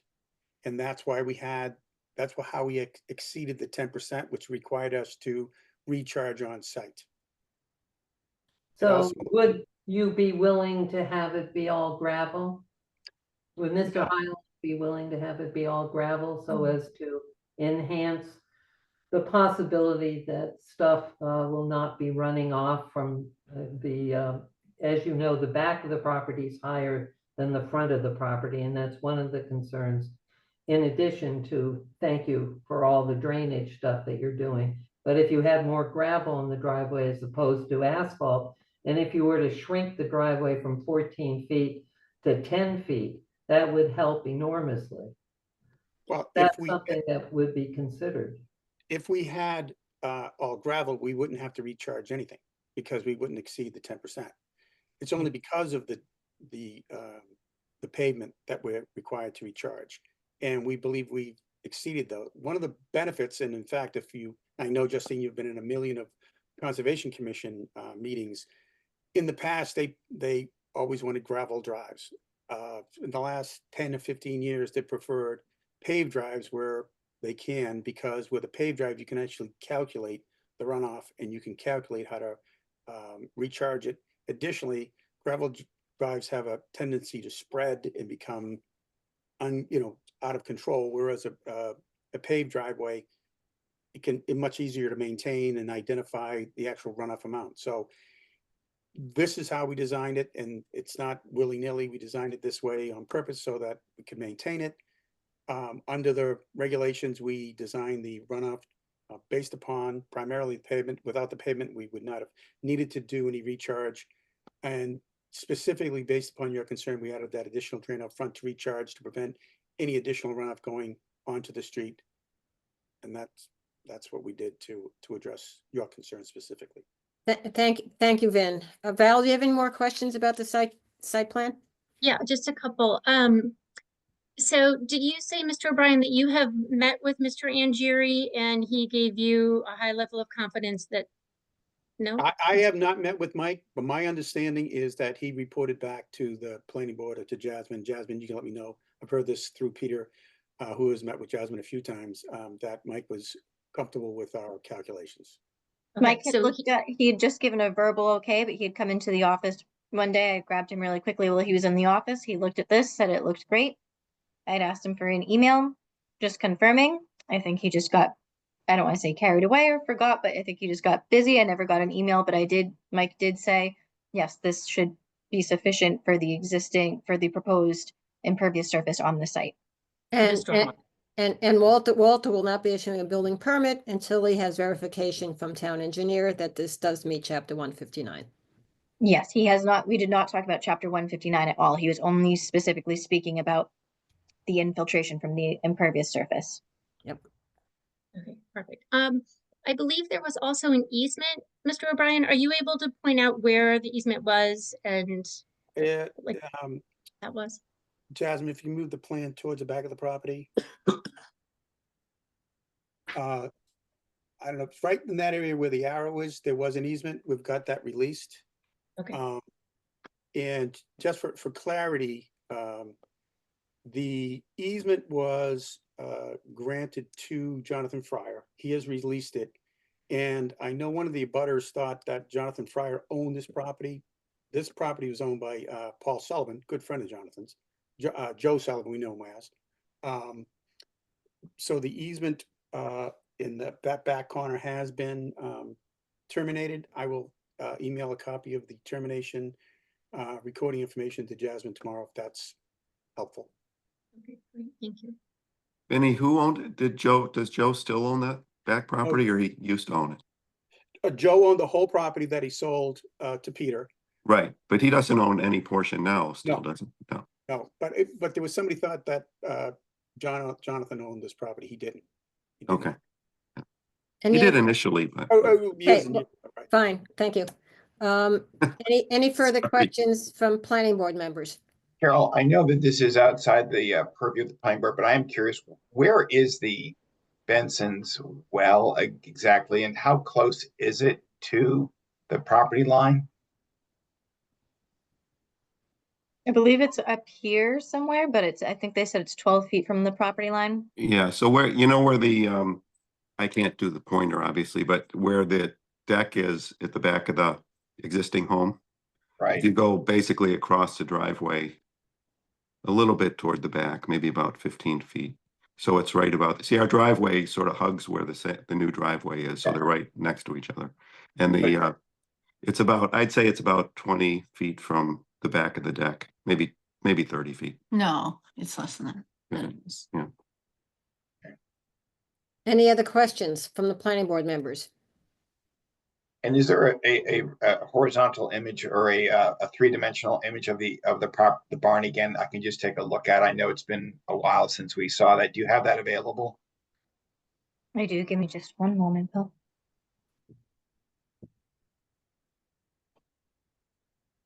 Thank you. You're welcome.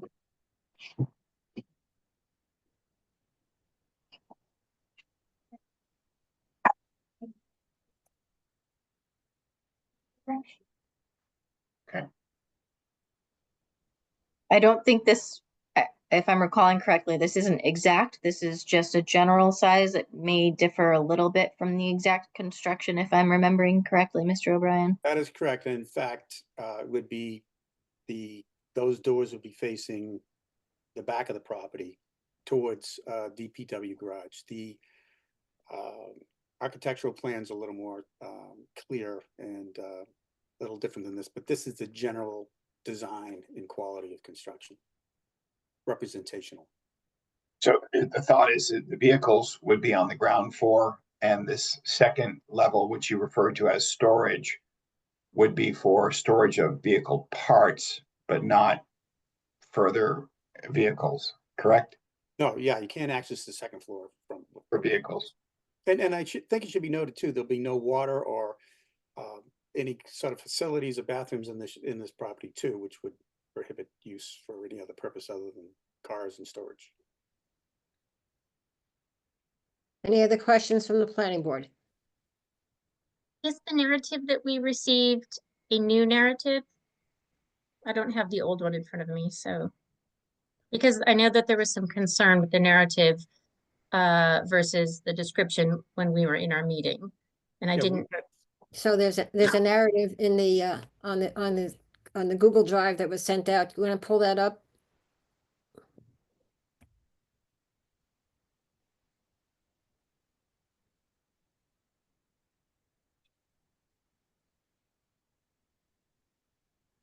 Can you see that? Yep.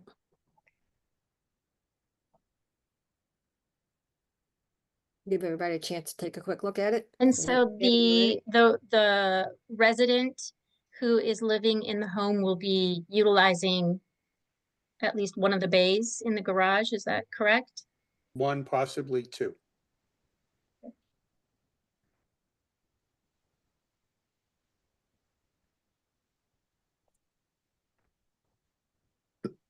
Okay, any further questions from planning board members?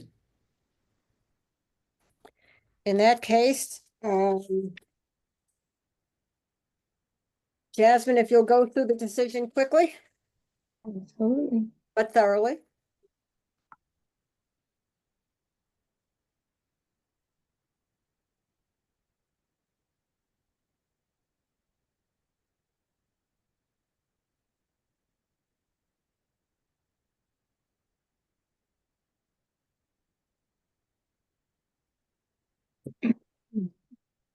Okay, so the owner, JC Capital Partners, proposes to install a 50 by 30-foot garage and extend the driveway to the entrance of the garage.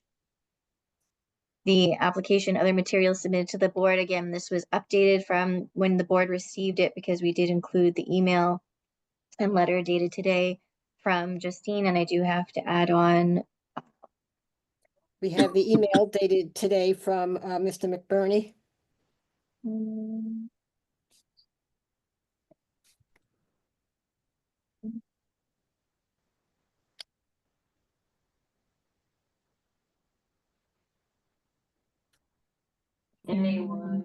EY, BURNEY.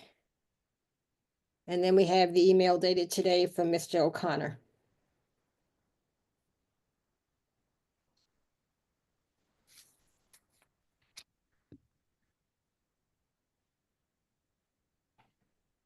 Those have been updated.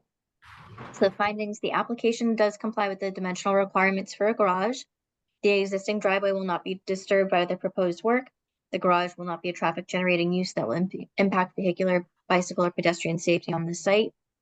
The existing parking is being addressed by the addition of the garage. The proposed materials of the garage appear to be in kind with the existing property and neighborhood.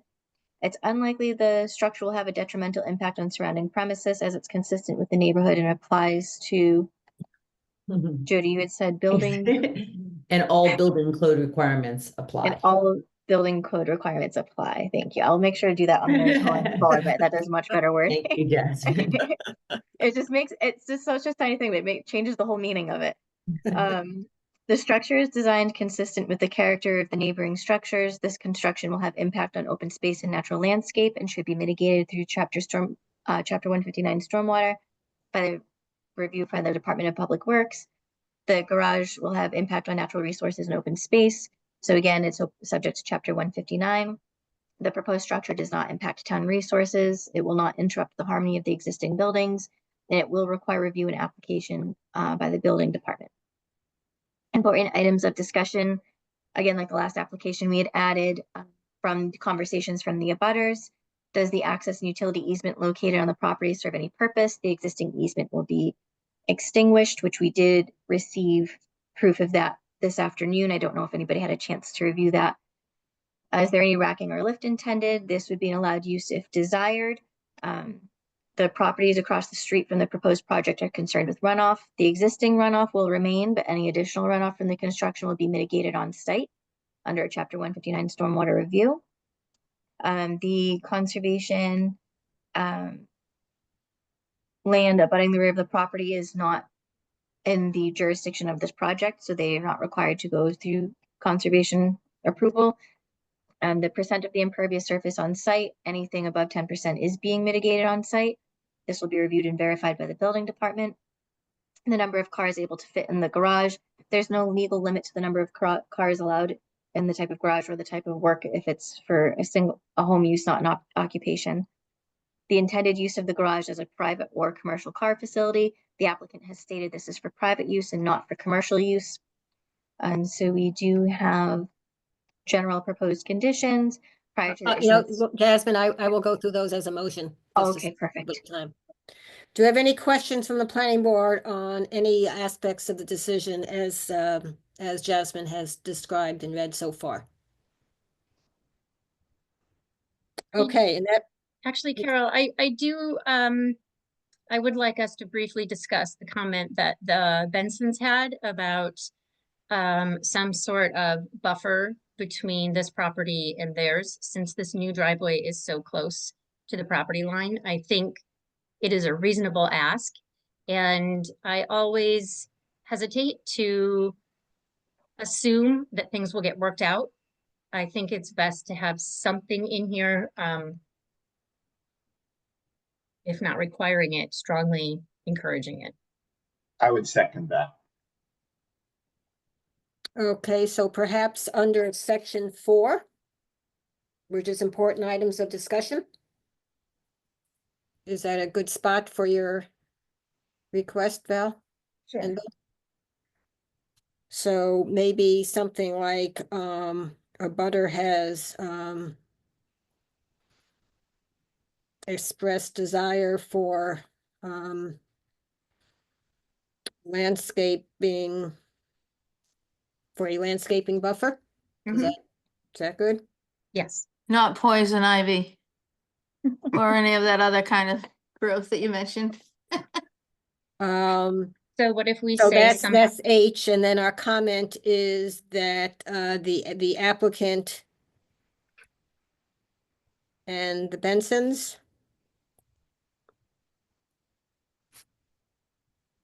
will discuss this. Is that sufficient? It's about legally all we can do. That's what you feel. You do what you feel is appropriate. Appreciate your input. I would actually make it a little stronger and say that there will be a row of hedges that will be agreed upon between the Bensons. Jasmine, I'm not aware that we can legally do that based upon the conversation we had with Nina on the other issue a couple of weeks ago.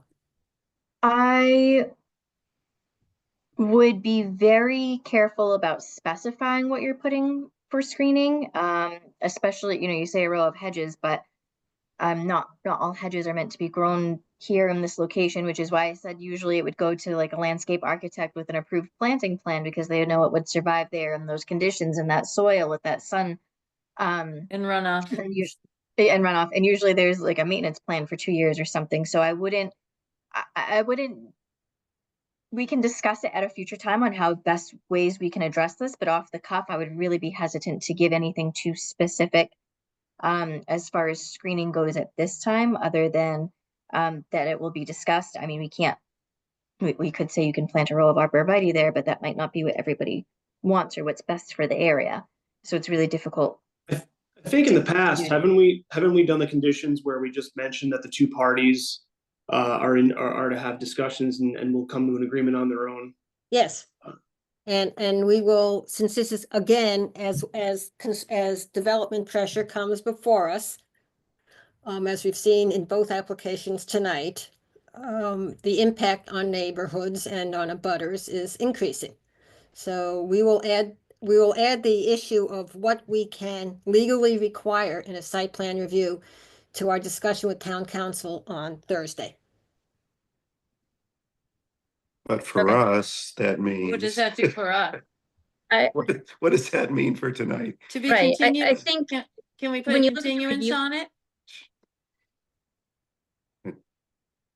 when you look at the review criteria, it specifically says provisions to protect surrounding premises against detrimental impacts. Mhm. So I absolutely think we are within our right to request some type of buffer to be placed here. And, you know, we can be as specific or general as you'd like to, but I think that it needs to be more than a discussion. Right now, all we're asking for is a discussion, the way it's written, and that's not what I think is going to be appropriate. Well, we'll find out what's legal certainly, but Jasmine, do you have a suggestion? Or Val, what Yeah. is your suggestion? Sure. So I think something along the lines of the applicant will provide you know, a natural planting buffer along the driveway to protect abutting to Privacy. to prevent against detrimental impacts or something of that sort. Privacy fence.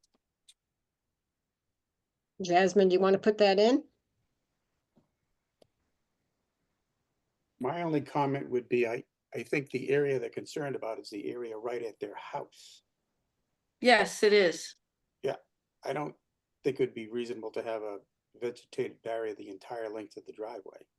Okay, so what seems reasonable? There, you know, there is a vegetative barrier up until where the houses go. I mean, because they redistributed where the driveway is, so it's not going along the boundary line at the beginning.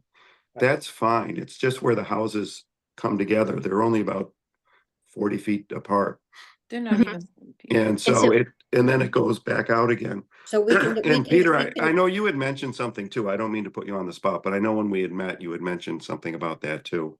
And I didn't mean to raise something that was. No, John, that's why I've been hoping that we could possibly sort that out, because the more we tighten the language, the more I tighten up about this. It all becomes subject to interpretation, and yes, I'm absolutely. I want good neighborly relations, and I'm happy to do something that is reasonable. Yeah, but being put on the spot, I don't know what it means. No, I understand. I don't want to plant anything that you don't like, but I'm happy to put something in that gives you the barrier that.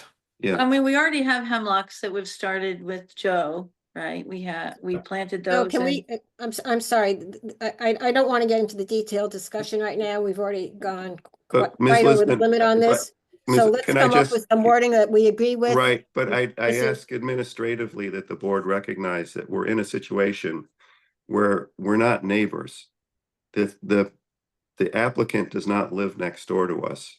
And in fact, the Fine. applicant. I understand, Mr. Benson. So the communication is not a natural sort of, I'll see him on Saturday when we're. Well, out, you know. I appreciate that. I will also note that I find that at very few situations where we've had an applicant spend as much time and proactively meet with the butters as Mr. Highland has. So he may not live there, but let's give him some credit for caring about the neighborhood, which he repeatedly has stated in writing. Well, the concern is at we these are. meetings. So we've got to finish this conversation. Can we come up with some wording, Val? Why don't you come up with some wording right now that we can add on to this? Sure. Jasmine, can you go back up? Or are we Yes, putting sorry, I it? didn't mean to do that. Sorry. That was, there we go. Can you see the decision? Well, we're putting it under H, 4H, up above. Oh, okay. For H. Okay.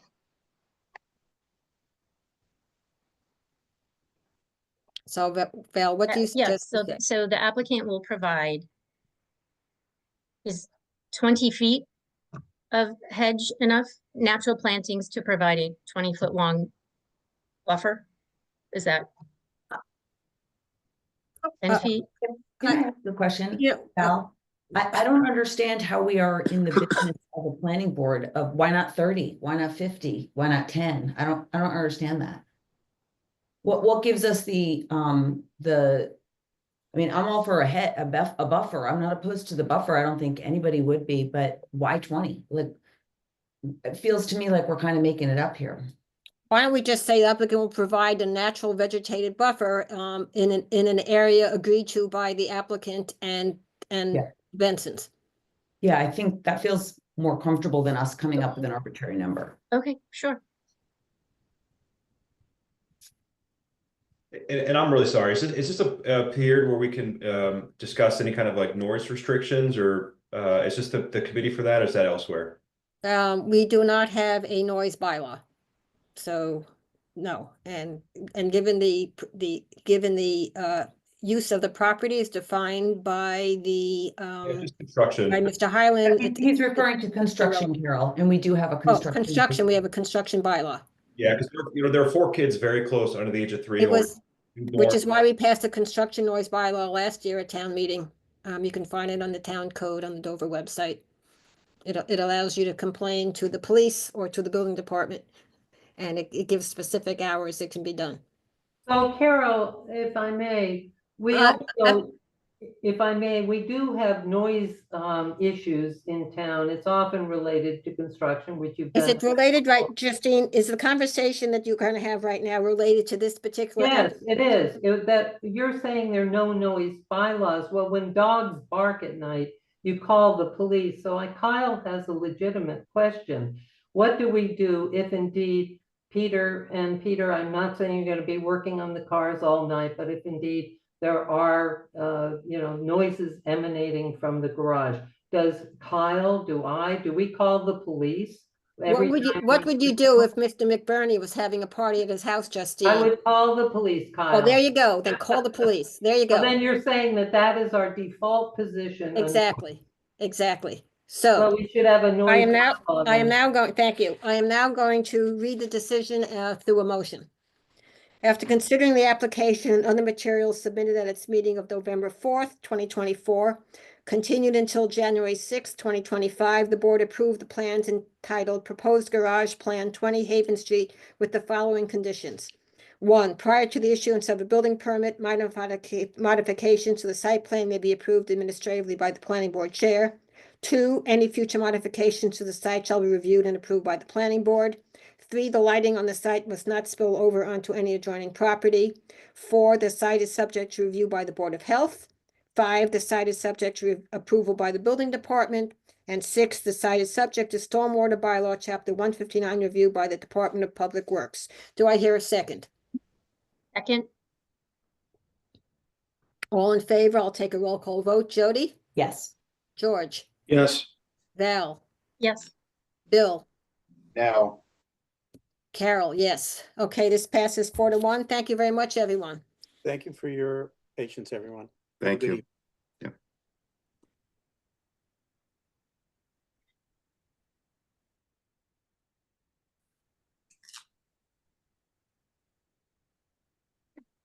Okay.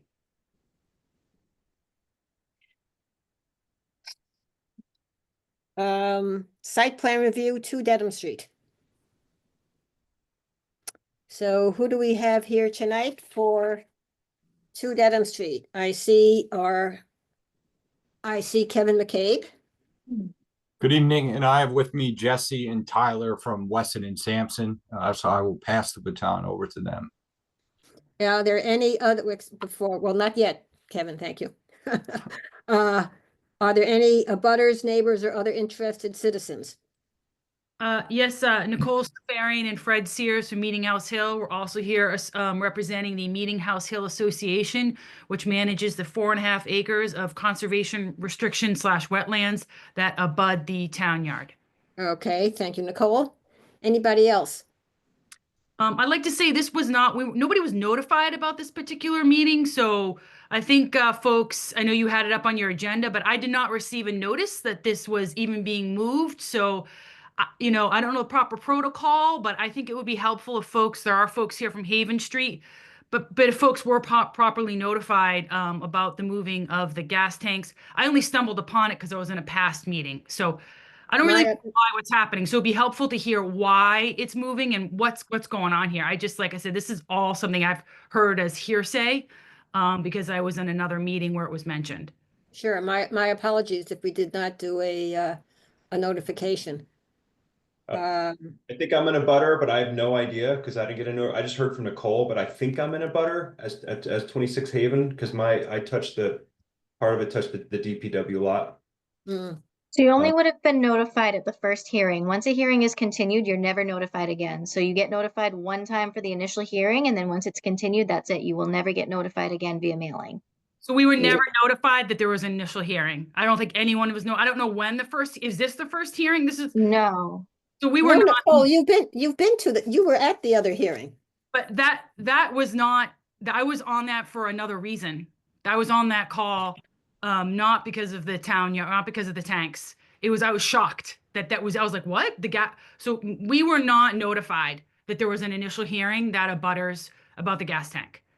So now that I I was concerned about it, I then injected myself and then was notified. But people in the surrounding areas, that massive tanks are being moved closer to private wells and such, people should have the floor to understand what's happening here and why. So, Jasmine, we will double check. Certainly you should have received a notification, which is our process and our protocol for the September 9th meeting. Yes, I did receive a notification about the cell phone tower, which is why I was on the call. Fred and I both received that, but we did not receive anything about the tanks being moved. Okay, we'll have to check and see why that didn't happen. Okay, thank you. So, so this is a continuation of a meeting. At the last meeting, Weston and Sampson presented. Mr. McCabe was not able to attend. We had loads of questions. Weston and Sampson has responded to many of them in writing. We also had requested that the Conservation Commission take a look at this, which they have, and have issued their recommendations as well. I'm going to turn this over to Jasmine to go through our process. Thank you. So, as Carol said, this application has gone to the Conservation Commission for review, and they did make several recommendations on the project, which the DPW is kind enough to agree to comply to. We did receive comments from abutters, concerns regarding the cell phone tower nearby, that there had been a potential fire risk at that location. There was concern with the proximity to that. We did check in with the fire department, and it was confirmed that there have been no calls. We also checked with the police department and the town engineer after we were told that the call may have gone to one of them instead. And all three of those confirmed that they did not have any record of any fire incidents at the cell phone tower on the back of the lot. This is a separate incidental, but also relevant. The AT&T plan was shown that they're going to be moving the access for their site instead of initially directly behind where the fuel station is proposed, to the right side of that enclosure. And it was confirmed by AT&T that they will be doing that. So just keep that in mind as we go through this and move forward. And then if I can, all of Conservation's comments are in our decision. So Carol, would you like me to just pull up our decision instead of their email, or do I share Janet's email? Let's go through Janet's email. Okay. And actually, you know what? I would like Weston and Sampson to sort of give a quick update before we get into the specifics of the responses within the town of Dover. So I don't know, is that you, Jesse? Yes, I can Okay. certainly provide a quick update. Thank Thank you, you. Carol. Good evening, everyone. My name is Jesse O'Donnell. I am an engineer with Weston and Sampson, consulting the Department of Public Works for this project. Just to jog everyone's memory here, this petition is to remove the existing fuel system on the side of the town DPW site and to relocate a new 10,000 gallon fuel system in the rear portion of the site behind the town garage. And the reason why this work is necessary is that the warranty for the existing fuel tanks expired in 2024. And vehicular access to those existing fuel tanks requires some difficult maneuvering, especially for some of the larger town vehicles that need to fuel up. So the new location that's proposed in the rear of the site has much more convenient vehicular access. We've solicited kind of the advice of the fire and police departments in locating this. So as we have reiterated, we started this petition on September 9th last year with the planning board. Since then, we've circulated 2 letters, response letters to comments to comply with some of the planning board and conservation commission requests and questions. Most of those responses pertain to spill prevention procedures and spill response procedures, and a lot of defense mechanisms that the newly proposed fuel tanks have. So with that said, I think that provides a general overview of the project, and I would be happy to answer any other further questions that may be necessary or may come up from any abutters. Great, thank you, Jesse. I think we will go back to Jasmine now to sort of begin to go through the decision, which has a lot of these issues raised, and then we can address any of them as they come up. Perfect.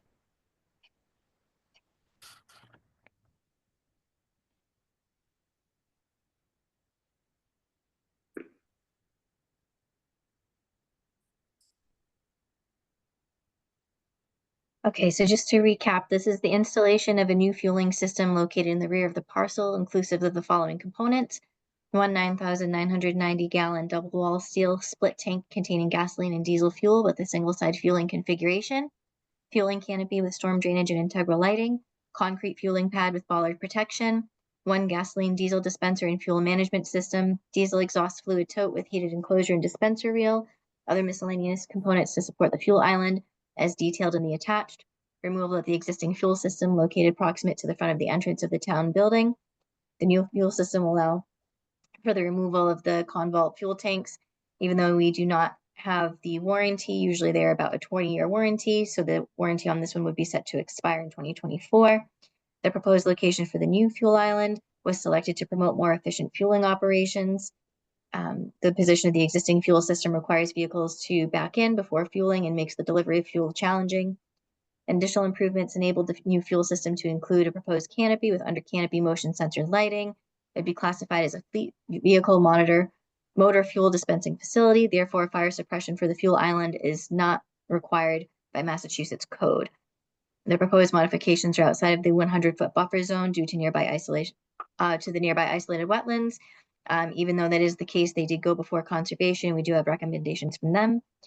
The Dover zoning bylaws, no application for a building permit shall be made for any structure of open space district until a site plan has been submitted, which is why they are here. This will still require approval from the Board of Selectmen. Sorry. The Board of Health, Town Engineer, and Building Department do not have any requirements for this amendment. We have checked in with them. They don't have any standards that need to be met that haven't already been in it, met in this design. The fire department does require a permit for the tank's final disposal when removed, and the name of the contractor handling the disposal. The proposed work is not expected to create any increase in pedestrian, vehicular, or bicycle traffic to and from the site. So the materials submitted, we have a memo from Weston and Sampson, updated plans, 2 more letters from Weston and Sampson, the email from Janet Bowser from 1031, an email from Nicole Safarian, from 1124, and an email from Ed Cornack from the fire department dated 1210 in response to our questions about any fire issues. So these findings are just the findings that are relevant to site plan review, and then we'll go over findings that we discovered with the discussion with the butters, and then through the request from the conservation. So the installation of the new fuel station does comply with dimensional requirements. The existing driveway and access will not be impacted. The proposed installation has no impact on parking. The material meets state requirements for a fueling station. There will be appropriate measures taken to reduce impacts to surrounding premises against detrimental impact by using appropriately installed drainage per the request of the Conservation Commission as referenced in the document. According to the DPW, the structure is being placed in a location that allows for easier fueling of vehicles. The potential impact is focused on containment due to a fuel leak, since the project is outside of the 100-foot wetland buffer and is outside of Conservation Commission review. The applicant wasn't required to go. However, we did request, and the applicant did go before the Conservation Commission. And they made several requests. In addition, the existing drainage system on the site is being updated as well, which will be beneficial for the long term. The structure will replace an outdated system. The proposed structure will meet state requirements for a fuel station and will comply with requirements from the zoning bylaw. These are the items of discussion that came up during discussion with the abutters and with the applicant. Per the decision of AT&T, the access to the cell tower will be moved to the right side of the perimeter fencing. The canopy height is sufficient for any town vehicle or snow plow to pass under. The DPW will keep the area clear of snow and debris for access. It was noted that the fencing parallel to the new fuel station was damaged by snow over time. The planning board is concerned about this and suggests a review of the DPW, whether you leave that area unplowed if it's safer than piling up snow on both sides of the narrow area. This area will not see large amounts of truck traffic outside of fueling vehicles, although snow removal equipment of the town and vendors can be expected to increase during snowstorms. As if the gasoline does leak, the applicant appeared before the Conservation Commission for recommended preventative measures, which are listed below. These are the requests from the Conservation Commission. These are not requirements, as this wasn't a filing for them. These are their recommendations and requests.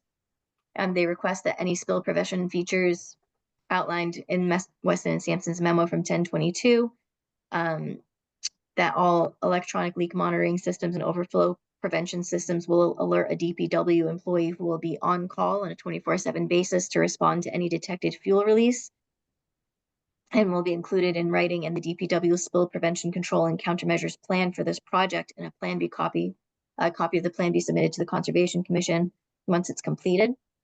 The commission requests that a site plan be submitted prior to construction showing specific installation locations and details related to the hydrodynamic separator to be installed downstream of the site's deep sump hooded catch basin in order to help prevent hydrocarbons from entering the drainage system that outlets to the wetland resource area. The DPW confirmed that the drain blocker catch basin covers will be installed by the DPW during all tank fueling activities on the site, as well as being installed as an immediate spill response measure. And the commission requested that this be confirmed in writing in the SBCC plan. The planning board is concerned that this may be difficult to guarantee, given the many vehicles and drivers that use the fuel station, which includes fire, highway, DPW, police. It may include any potential other vendors they may have. The commission requested that erosion control measures such as filter mitt, compost sock, silt fence, and orange construction fencing be installed prior to construction and immediately adjacent to the fuel station area in consultation with the conservation agent to protect the wetland resource area from runoff and sediment during construction of the fuel station. Let's hold off on the decision and conditions. So I'd like to open this up to any comments and questions by the planning board first, and then we'll get to other citizens. Carol, I have a question. I'm concerned about moving these tanks away from an area where there are no dwellings to a location where it is near the dwellings, multiple dwellings. So I'm curious what remedies were looked at to make the tanks more accessible where they are versus moving them to the location that's proposed. Well, I believe, oh, sorry.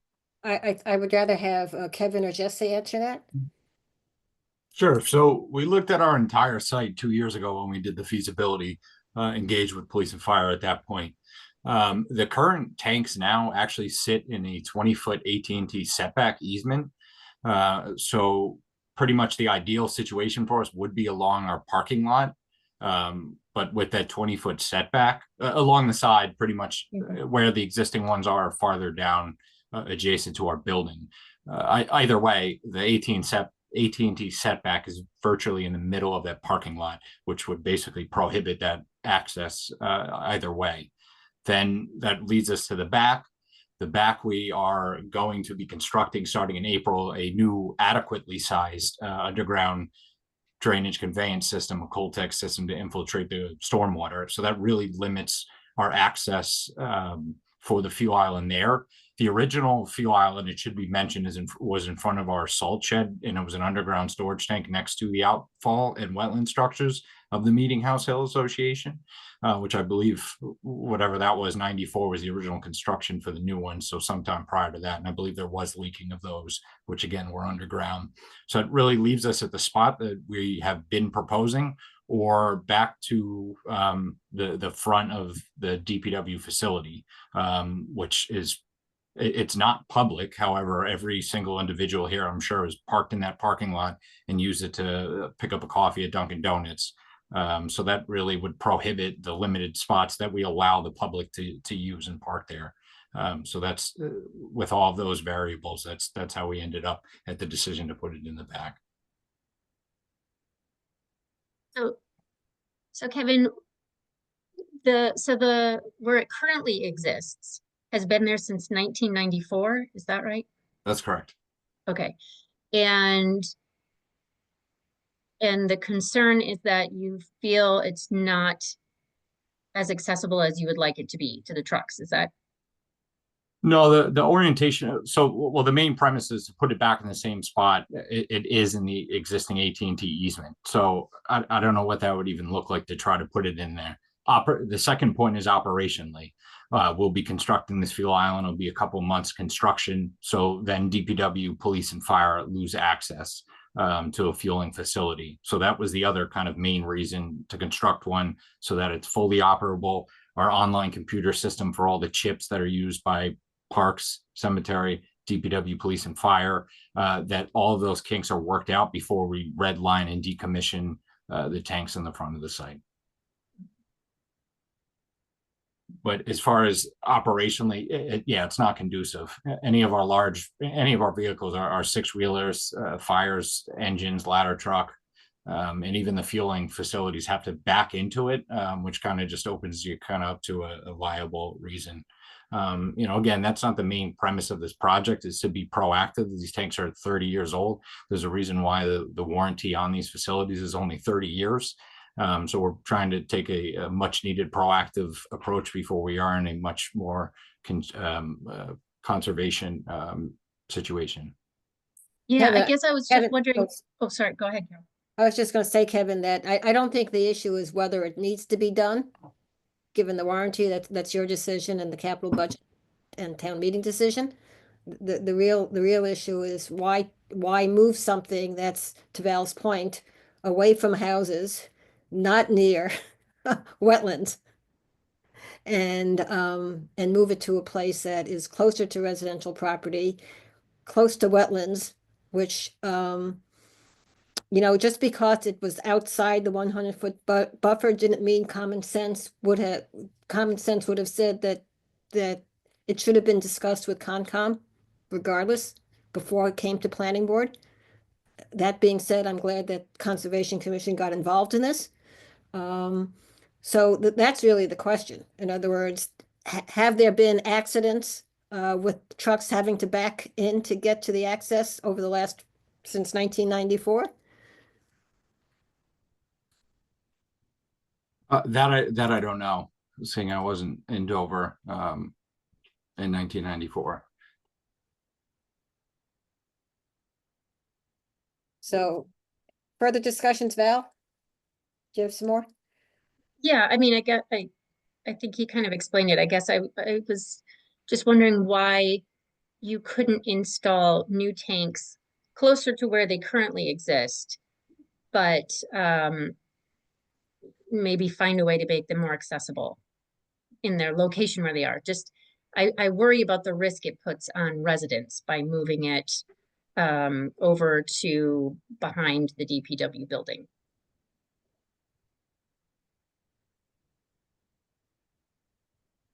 Yeah, like I initially said, we discussed and looked at all these avenues 2 years ago, and this is really it.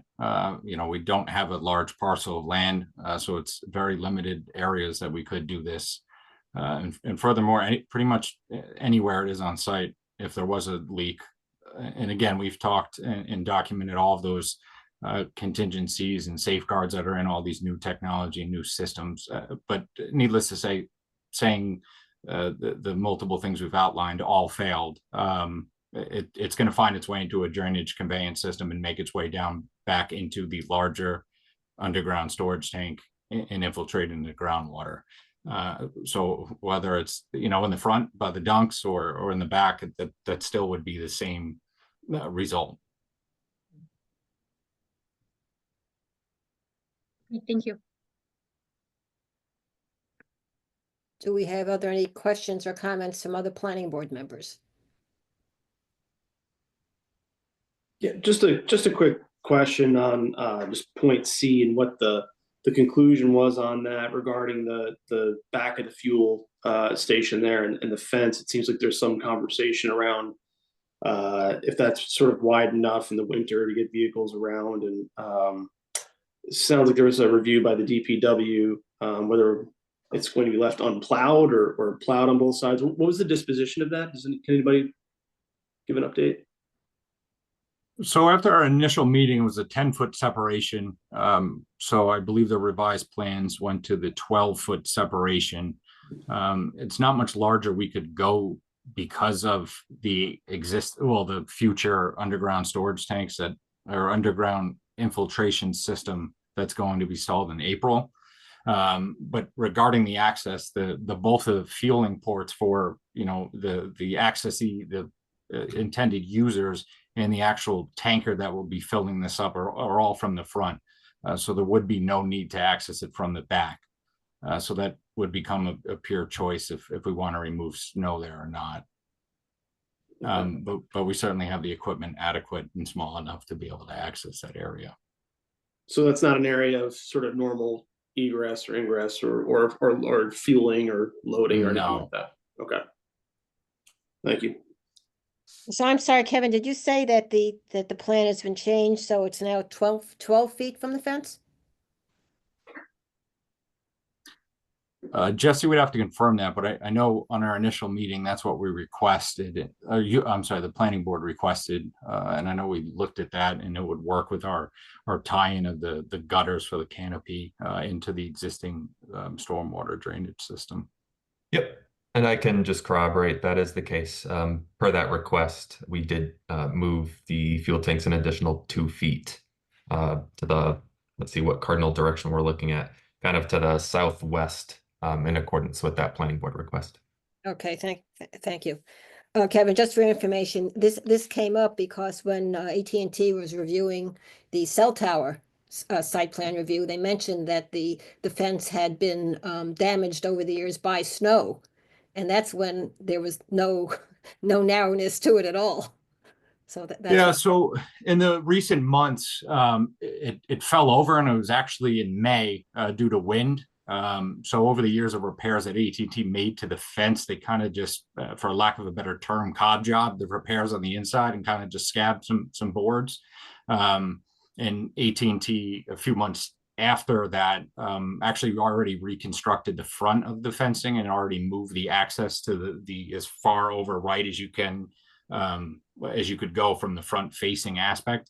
But the plans they propose to you is they will fully relocate the gate to the side closest to, I guess, the Legion. Yeah, they committed they'd have that done sometime by March, I think.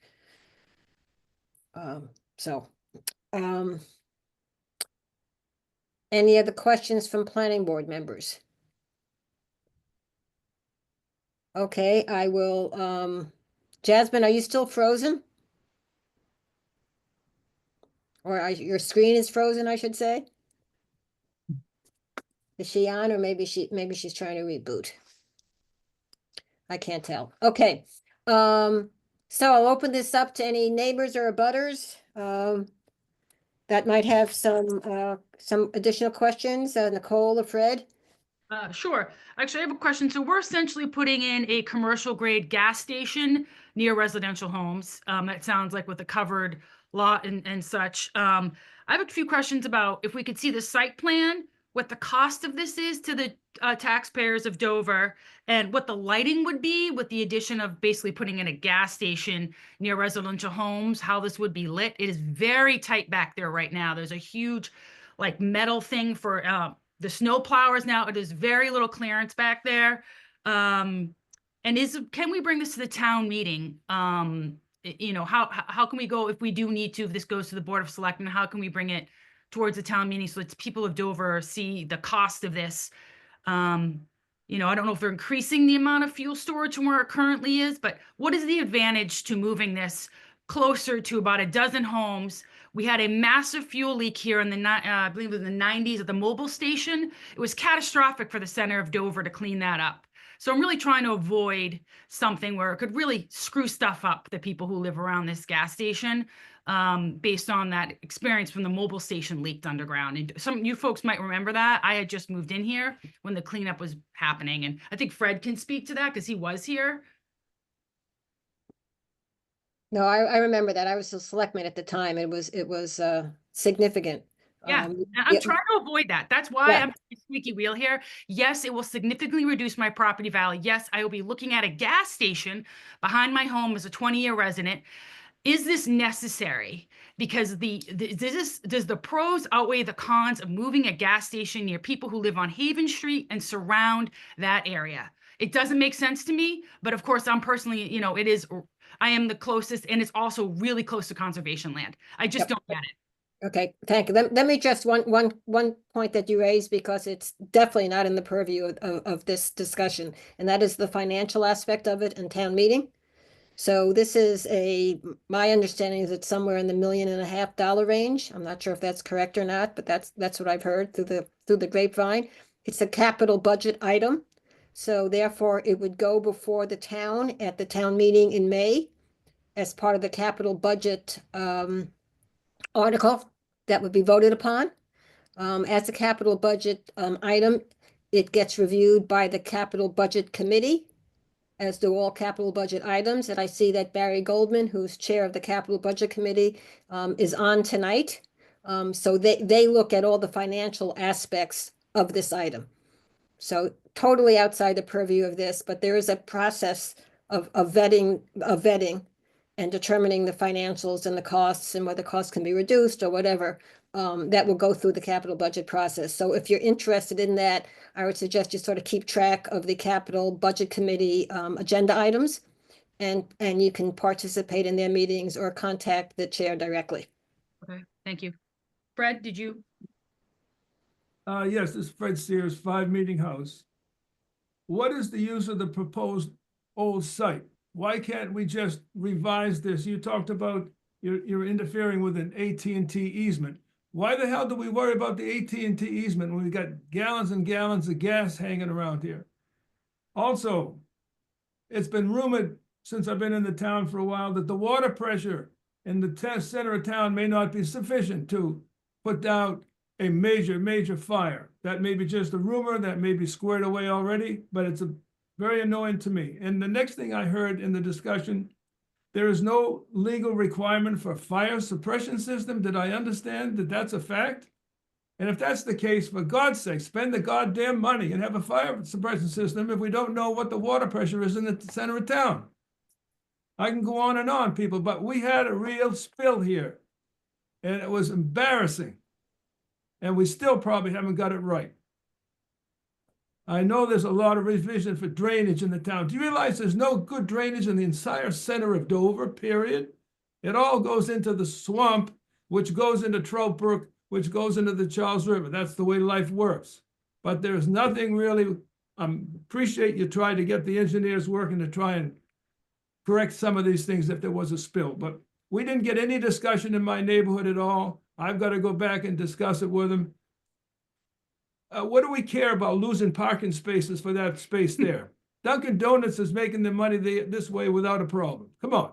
And they're not taxpayers of Dover, so I really don't care if people don't have a place to park their car when they get a coffee. Okay, thank you. Let's give Kevin a chance to respond to some of the comments by Nicole and Fred. No, I mean, a lot are obviously, as direct abutters in discomfort of the project and its proximity. That's why in the salt shed project, we put in a new fence and a larger fence to try to be a buffer screen, kind of like you talked about on the last agenda item. Regarding the project, this is just for site plan approval for permission to move forward with the project. This is submitted in my fiscal 26 capital. So we've already had that presentation with capital. We'll be going back here in the next couple of weeks to them. But again, this is one of the many needs of the town of Dover. So as far as it will be funded this year, that's up for the town meeting. So it will very much be an article item in town meeting for approval. Again, the approval of this tonight doesn't mean we have a project. It just means we have, a approved site plan. Yes, but Kevin, you're missing the point. The point that keeps coming up is why move it from where it is? Right? That's the basic aspects of Fred's comments as well. Okay. And you've given some reasons, but people are still questioning why move it. Not replace it, but why move it to where it's going? That's the issue. It's not whether it's needed or not. But I also appreciate the fact that Fred brought up the issue of no legal requirement for fire suppression, which has been confirmed by the fire department. At our meeting on this, I put this in the same bucket of common sense questions as why didn't Concom get involved in the first place, even though it was outside the 100-foot buffer, because it was clear if there was a leak, it was going to go into wetlands. And if the mobile station requires a fire suppression system, why would this not require a fire suppression system? Even if it's not legally required, why would not the town of Dover want to have that extra safety there? If I may. Yeah. Oh. Who's that? Oh, Jesse. Okay. Yep. Yeah, if I may, I know in some of the past response letters that we have provided, when going through the feasibility analysis and trying to find the best location for a relocated fuel system on the site, we came to the agreement of this location internally, and we solicited some advice from fire and police due to maneuverability of vehicles for convenience. Upon selecting that location, we found it very important to design our stormwater design in accordance with all the local regulations to promote any sort of possible protection to the wetland that we can. And we've placed the fuel system in that area, and we've gone at length in our response letters talking about a number of spill prevention features that the newly improved fuel system will provide, as well as all of those spill response procedures. And there are a lot of fire protection and fire prevention features that are implicit to those fuel to the proposed fuel tank. If it may be helpful, I could open up some of those response letters and show the bulleted lists of all those features that we've discussed in the past, just to bring them back to the front of everyone's attention. I don't know if that would be helpful at this point. I think the planning board has seen all those documents. I think it's just a matter of, to the point that they might address, because it's getting late, to the point that it might address any of the specific issues that have come up. I think you can talk to it. I don't think you need to show the memo. Well, you guys have the advantage of a plan and a redesign plan. It just strikes me that we could redesign the original location, and you will not have a problem backing people around and maneuvering vehicles if you redesign it to your convenience. This is a cul-de-sac. You're throwing everything in a cul-de-sac, people. Carol. Justine, I see you have your hand up. Now, if I may, I was around, as were you, Carol, and some other people here, when the former, and Kevin and I've talked about this briefly, the former town garage collapsed under the weight of the April Fool's snowstorm. And I attended the meetings that Carl Akins, who is chairman of the new town garage building committee, held over many years. And I know the reason that the fuel tanks were put where they currently are was to protect in part those of us who are down gradient from the town garage who are on private wells. They were put, the fuel tanks were put as far away from us as possible at the very entrance of the town garage. So in the event of a spill, there would be a very long distance, at least on the surface area, between the fuel tank area and our wells. We are not on public water. We are not on colonial water or Aquarian water. And I understand Nicole's point and Fred's point has probably more to do with the aesthetics and the noise and the visual, compression of the site that sounds like it's ungainly from what I'm hearing, but I'm primarily here to lobby you to say, please do not move the fuel tanks from the current location.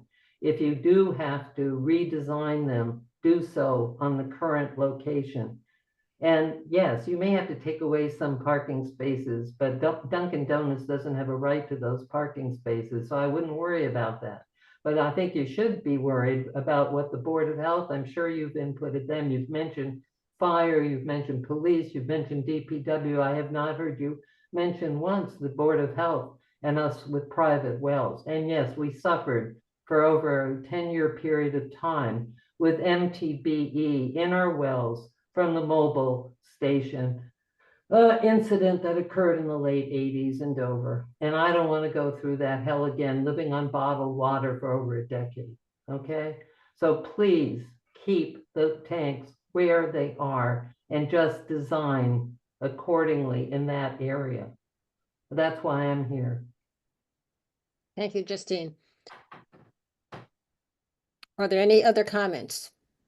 I see Mike has a hand raised. Mike. Thank you. Yes, thank you. I'm wondering if we could see a picture of where a picture or a diagram of where the new tanks are proposed to go. Sure, Certainly. Jess, you want to pull that up? Yeah, I could share my screen Thank and you. I think that's Or that's a good Jasmine, are point. you back on? Guess not. Okay, Jesse. Okay, let me see if I can share my screen here. So There you go. I figure we're all familiar with Google Maps, so this might be the best way to discuss the location. So if everyone can see my pointer hovering right now, please let me know if you cannot. I'm circling where the existing fueling location is on the site. And then now I'm circling some of the homes pertinent to Meeting Hill House Road to the west of the site. The proposed relocation of the fuel system is here in the rear of the property. As you can see, there is kind of a much skinnier envelope of pavement on either side of the building, which lends itself to that really difficult maneuverability of vehicles to get the fueling done in the current location. Providing the proposed fuel system in the central rear part of the site here on the asphalt pavement allows for plenty and most of the DPW and other town vehicles fueling to just do kind of a 360-degree loop navigation of the site when fueling, whether they come in on the west side of the building and fuel and leave on the east or vice versa. That is the added convenience of locating the fueling system in the rear portion of the site. If it helps to look at distances, I can just use a measure distance tool right now. The existing fuel system to say kind of this general area in Meeting Hill House Road is about 240 feet as I'm measuring now. And if we were to measure from where the proposed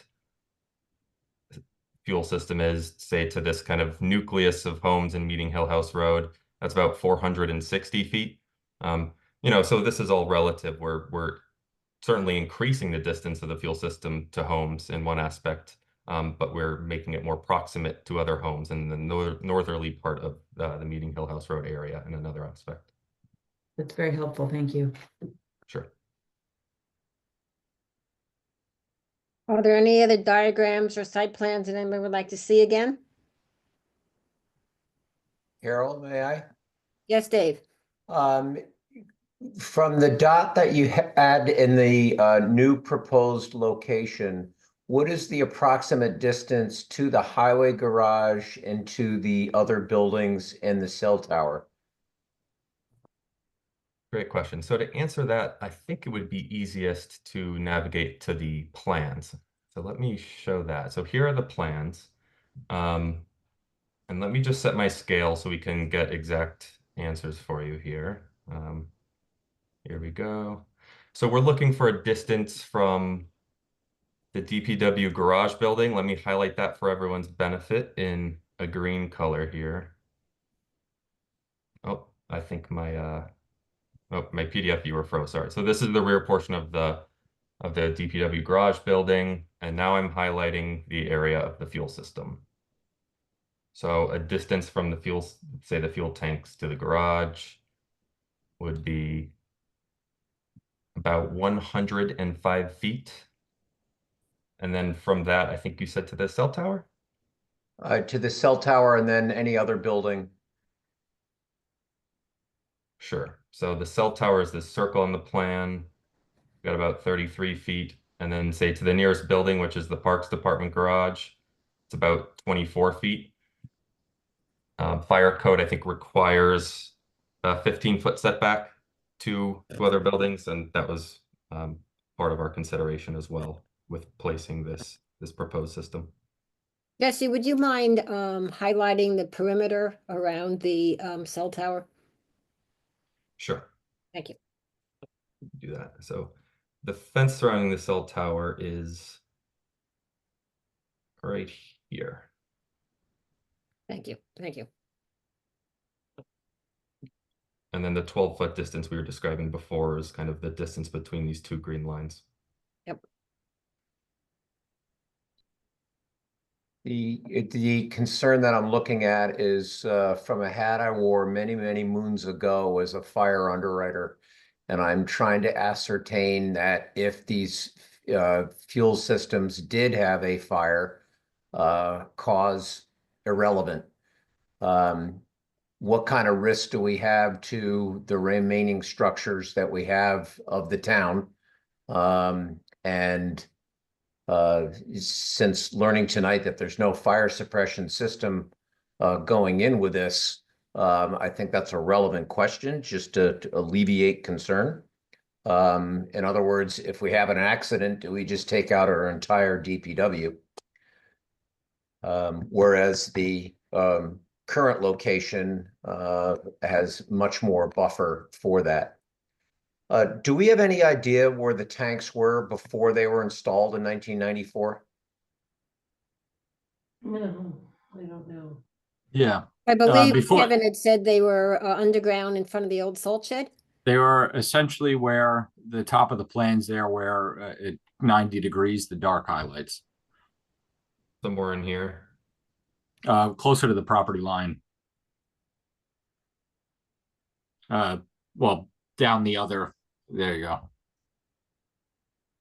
Before the existing location, that's where the underground storage tank was. Kevin, can I correct you on something? Absolutely. They were moved from that location that you're just talking about right now to approximately 10 feet from where they are now to another underground tank. They were only there for probably 15 years. And then they built the above ground system currently where we're at now, approximately 10 feet from it. But the old pumps down back were probably ripped out in the mid 70s. And a new set of underground tanks were moved up front. So this would be the fourth tank then. Okay. Thanks, Bob. I hope this helps with the neighbors. I mean, if the old tanks were literally a lot closer to the neighborhood than the proposed, that's where they were. Kevin, could you please help us a little bit in why the existing location is so difficult to have the gas there? Could the same general location that the tanks are now be reconfigured into a more convenient area or access for all the equipment to fuel up? And I do agree with whoever said we don't care about the Dunkin' Donuts parking. That is Dover DPW land. We don't have a lot of it, and you need every square foot. And I'm just curious, given that and not worrying about Dunkin' Donuts, is it feasible to replace the tanks in the same general location, re-engineered, so that a lot of the neighbors' concerns go away, but you get what you really need, which is a modern fuel system that is not going to spring a leak and cause exactly what we're trying to avoid? Yeah, so the intricacies, I would pass back to Weston and Sampson as, again, when we did the initial layout of this was over 2 years ago with the feasibility. But being the size of these tanks, because it's essentially one split tank and it's not two concrete tanks, I knew that was an initial issue, was the size of what it takes to install a new modern age system. I knew there was some language with the AT&T setback to be in that. That, obviously the other tanks were 93 because they operable by 94, if you will. I think those were grandfathered in. And then really the third one is a security reason, really. Putting this in the front of our building in that parking lot. Typically none of these are public access fuel islands at any DPW facility. So that's kind of why they're shifted to more accessible by obviously town staff and the users, but more desolate locations, so that none of the equipment gets vandalized, damaged, tampered with. Yeah, and if I may add to that, here at Weston and Sampson, we do plenty of these sort of fuel tank relocation projects, and it is unorthodox to place a proposed fuel tank system in front of a DPW building. Typically, we try to place these on the sides or in the rear of the lot. And in locating this location that we've proposed here, it's behind the building. It's not in and among the parking operations and where a lot of the public or workers of the building are operating. And we've placed it in a location that is, in accordance with the governing regulations locally, with the state and federally. Jesse, what does a fire suppression system entail? I can speak to that, Jesse. Sure. So I have Tyler, my colleague with Weston and Sampson, on the call tonight, who has more expertise in the kind of industrial equipment of these systems. Great. Thanks, Tyler. The fire suppression system for this type of facility is typically a dry chemical system. It consists of compressed cylinders that hold I guess it's called dry chemical. So if there's a temperature threshold that raises, they would automatically discharge and suppress the fire in the area on the pad. They could also be manually released too. And what kind of are we talking another $1 million? I mean, I know we're not specifically interested in financials, but just to get a sense. The order of magnitude for fire suppression systems in the $40,000 to $50,000 range. That's it? Okay. May I ask, they contain PFAS, the chemicals? No. What danger, if any, to groundwater supplies are the chemicals? I do not recall off the top of my head what the specific chemicals are. I do know that if you're standing there when they go off, it's not a direct health concern to that person, but I don't know the specifics of what's in them. Could you refresh my memory, if you don't mind, Tyler? or maybe you don't know and somebody else knows the answer why this wasn't included in the original planning? Is that a question for another group, like the capital budget or something? It's uncommon that municipal settings have fire suppression because it's Okay. not a requirement, and it's not a commercial fuel island, it's a municipal. Okay, gotcha. So typically there is adequate water on site, and you can highlight on there the south middle there how close the accessible and working hydrant is that's what we use to fill up our street sweeper and other apparatus to wash our spreaders and what have you. Where does that water come from? We don't normally have live hydrants, so is that Aquarium. oh, that's aquarium water. Okay.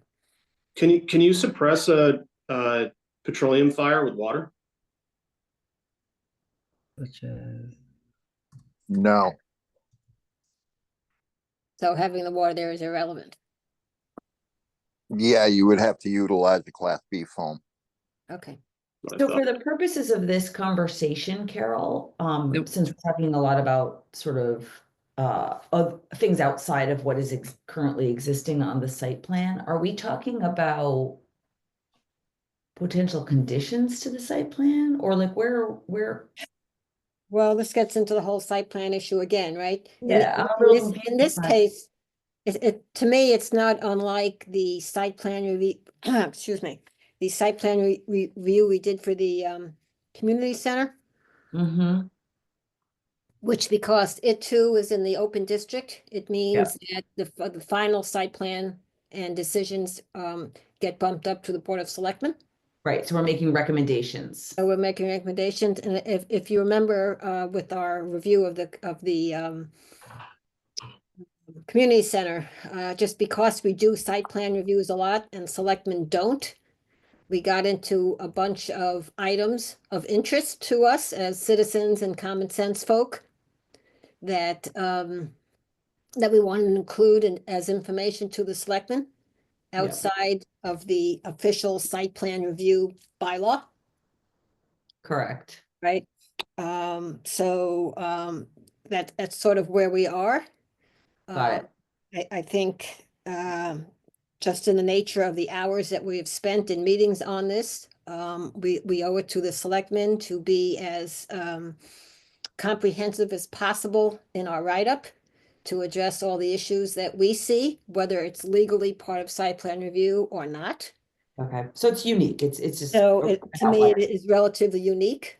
Nothing we do here is binding, even to the extent that nothing is binding given the building inspector. But in this case, it's even less binding because the Board of Selectmen is the final authority on this. Thank you. So, Jasmine, are you on? I am. Welcome back. Thanks. And can you share your screen? You're fully Absolutely. on? We're gonna try. I'm not gonna promise anything, but we're gonna try. Let's give it a try and pull up the site plan review approval amendment and see if it works.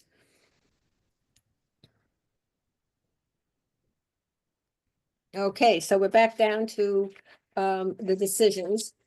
I would like to go back to do you have any more questions, specific questions by planning board members? No, okay, I'd like to go back to section 3, the findings for a moment. Or section, let's see, 3, okay, we got a numbering problem. 3, section 4, important items of discussion. And I'd like to add one. And I apologize for not noticing the omission of this during the review process. But I'd like to add something about the lack of fire suppression. Okay. So here. So we could title E as a lack of fire lack of fire suppression.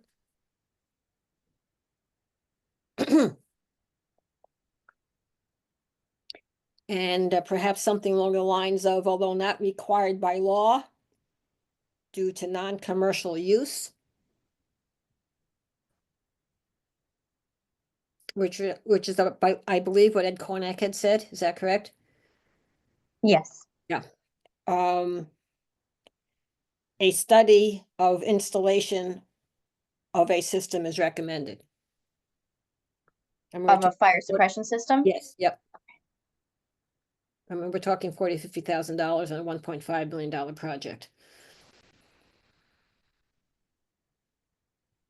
I think it would go a long way to mitigate some of the concerns that residents have, and quite frankly, that the town should have as well.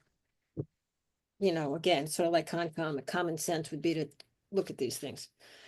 So that brings us down to the next session of decisions and conditions, which has to be renumbered Roman numeral 5.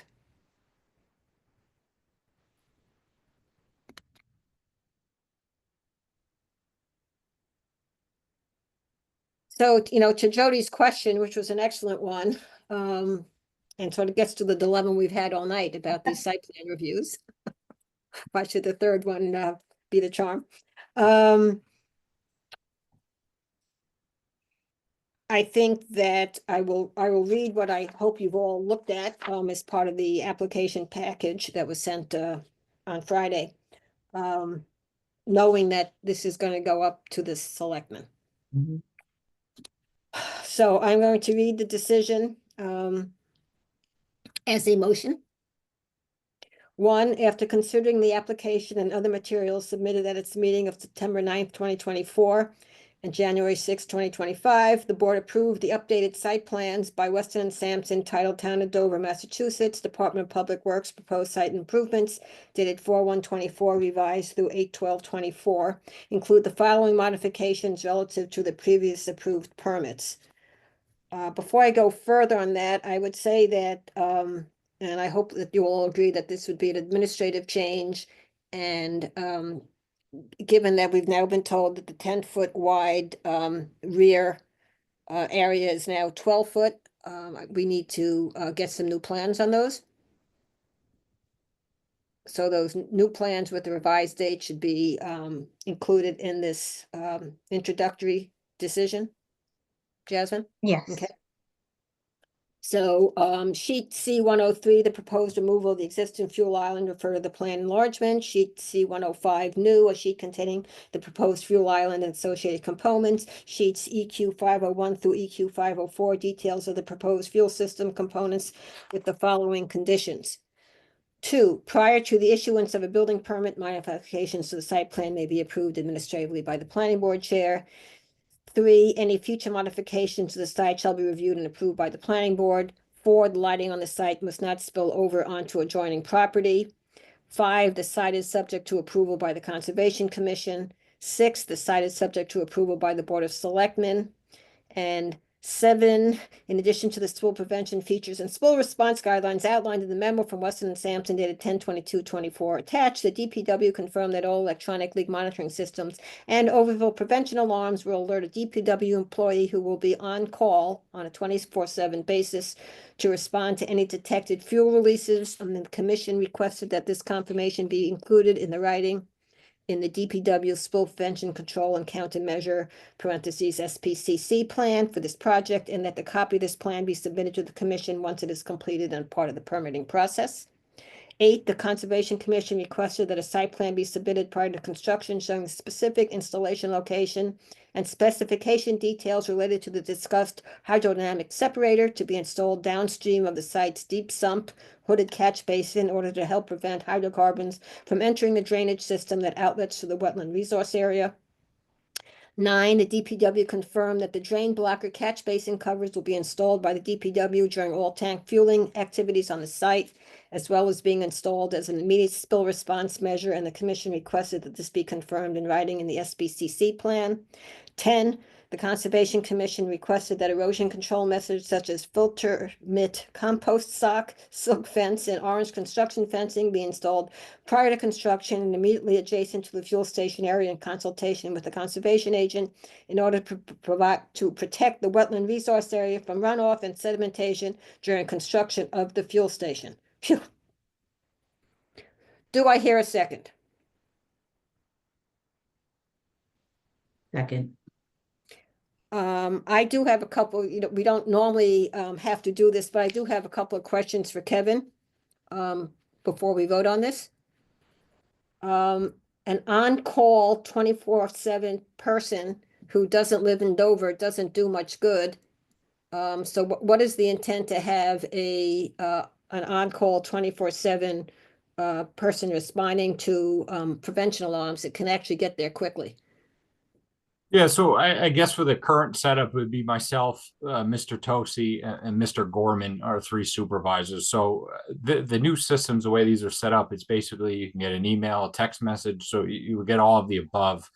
So one of those said individuals does live in Dover in very close proximity to the project. So I wouldn't be I reassure you that's not an issue.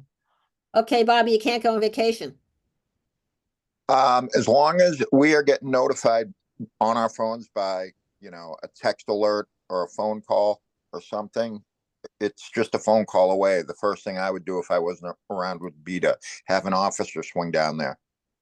Yeah, I would suggest that, I just think from an operational standpoint that in addition to the 3 supervisors and of course Bobby being close by, that there be other people that tend to be Right. in town 24/7, 365. Right. Yep. It was mentioned before that the fuel system is used by basically is all town vehicles, right? So police, fire, DPW, Park and Rec, and so forth. That's correct. So that means that all those folks that drive those things would have to be trained on the system and how to use a drain blocker. I believe the intent of that comment for the drain blocker was fueling activities in the sense of the large scale actually filling up of the fuel island. All tank fueling activities on the site.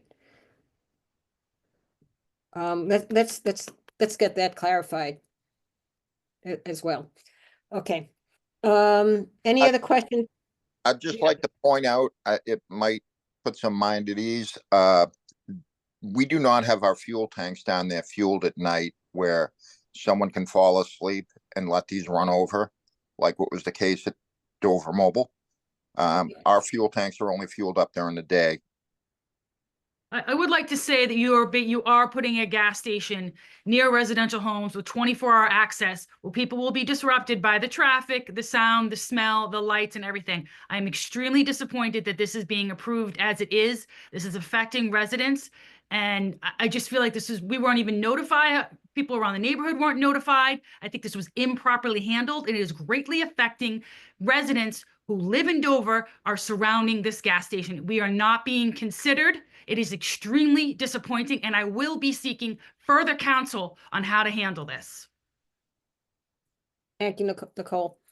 Bobby, did you just say that the tanks are not used either to fill up the tanks or to fill up a vehicle in the evenings? No, we do not get fuel deliveries after town hours. So there'll be no nighttime fueling there, which is the case where, if you were ever to have a spill, like in Dover Mobile, which we dealt with in the mid-'80s, this will be during operational hours during the day where there are people around and the chances in a driver falling asleep are very slim. But if a town truck, if a town truck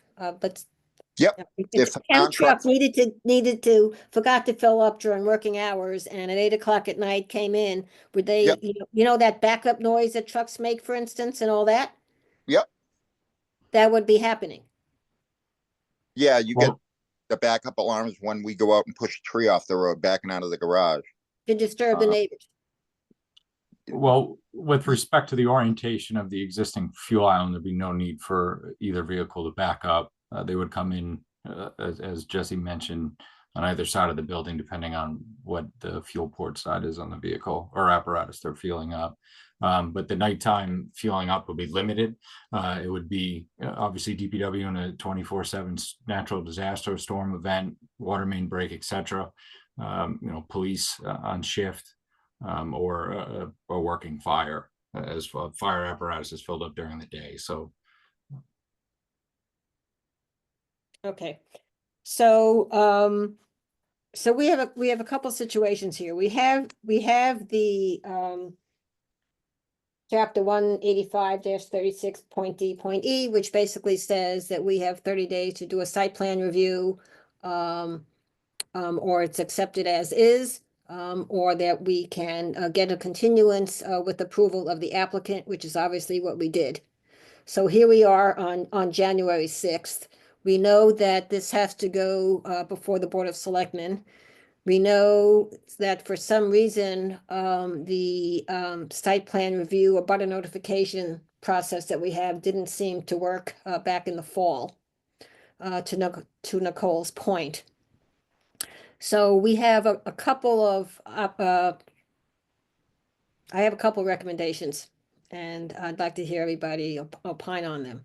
We can either request another continuance from the DPW and go through all this site plan review type information for a third time after the appropriate notification of abutters. Or, and Jasmine, I need your opinion on whether this is legal or not.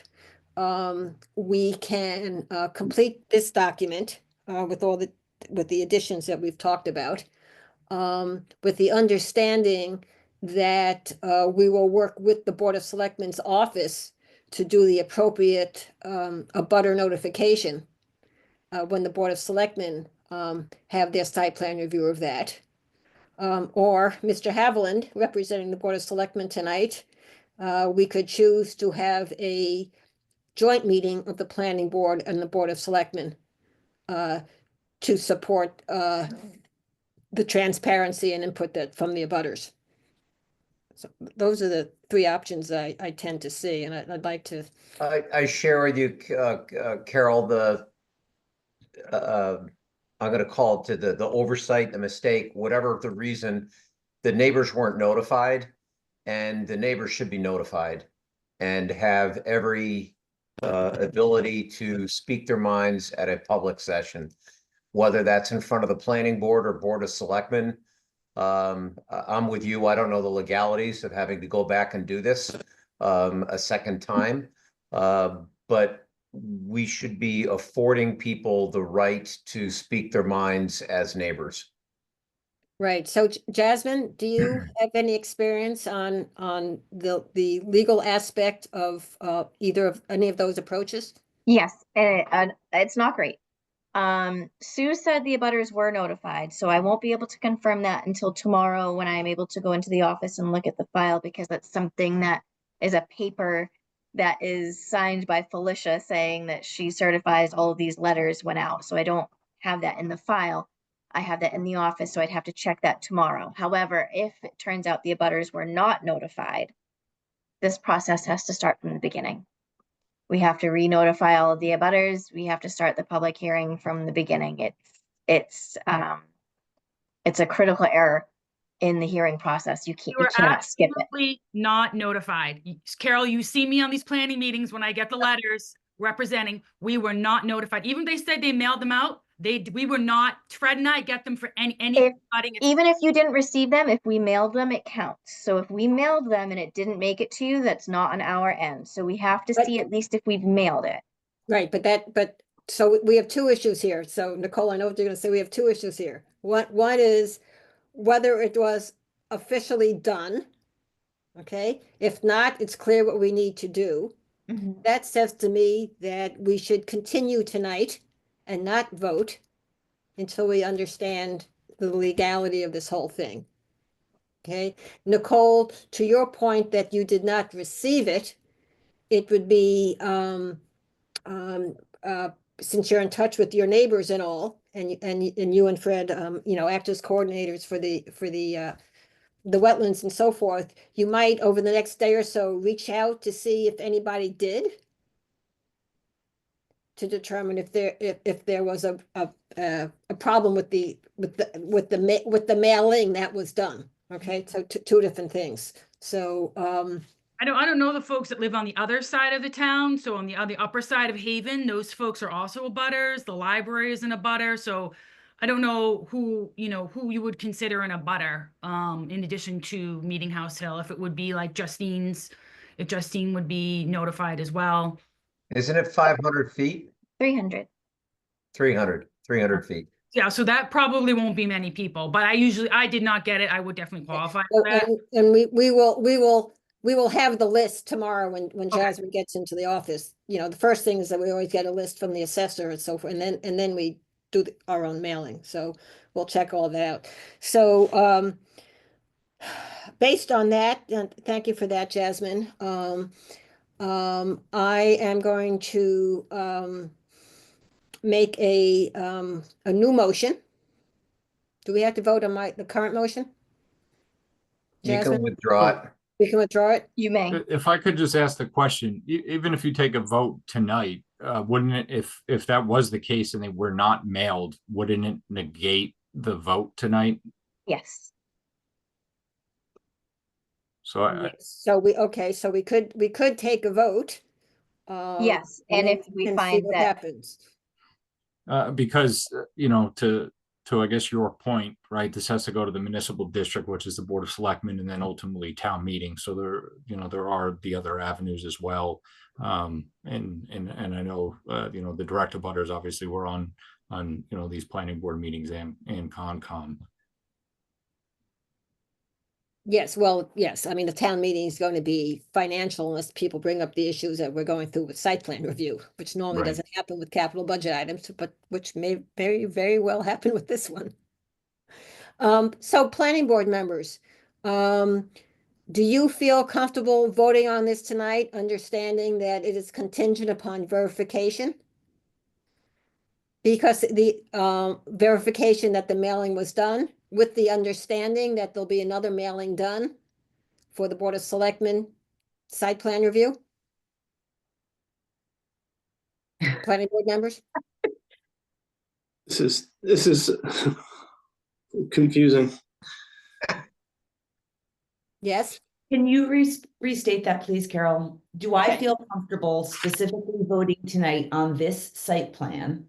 Right, with the motion that was just read. Yep.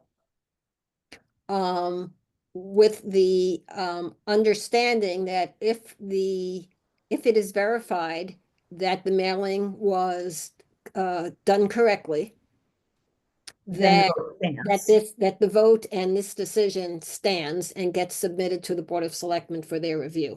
Yeah, and if it wasn't upon, Then we hold another meeting, basically starting from scratch. The good news is we're going to all be very familiar with the information. yeah, not starting from scratch, so that's good. So how do the four of you feel about doing it that way? Speak up, folks. I'm only a vote of one. I'm comfortable voting tonight. Okay. George, are you comfortable voting tonight? Sure. He says with enthusiasm. Yeah, I mean, this is something. Bill? I think I still struggle a little bit with this discussion on whether we thoroughly vetted the question of the existing location of the tanks and why this was not a greater consideration. I felt like there was a lot of momentum towards that discussion, and I'm still struggling with that issue before I can get to the question that you're posing. To me, obviously we have to address this issue, but I understand the merits of what some of the abutters have stated and the concerns, and I didn't feel like we thoroughly had vetted that concern. Okay. Appreciate those comments. And I'm sorry to do this. Can we just scroll back to what we wrote again on the fire suppression aspect? I just wanted to read that once more. Thank you.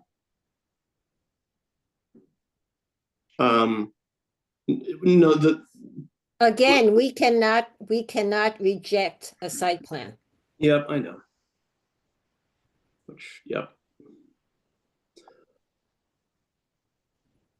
Is there, what would be, the repercussions of asking the Department of Public Works to extend the time frame here?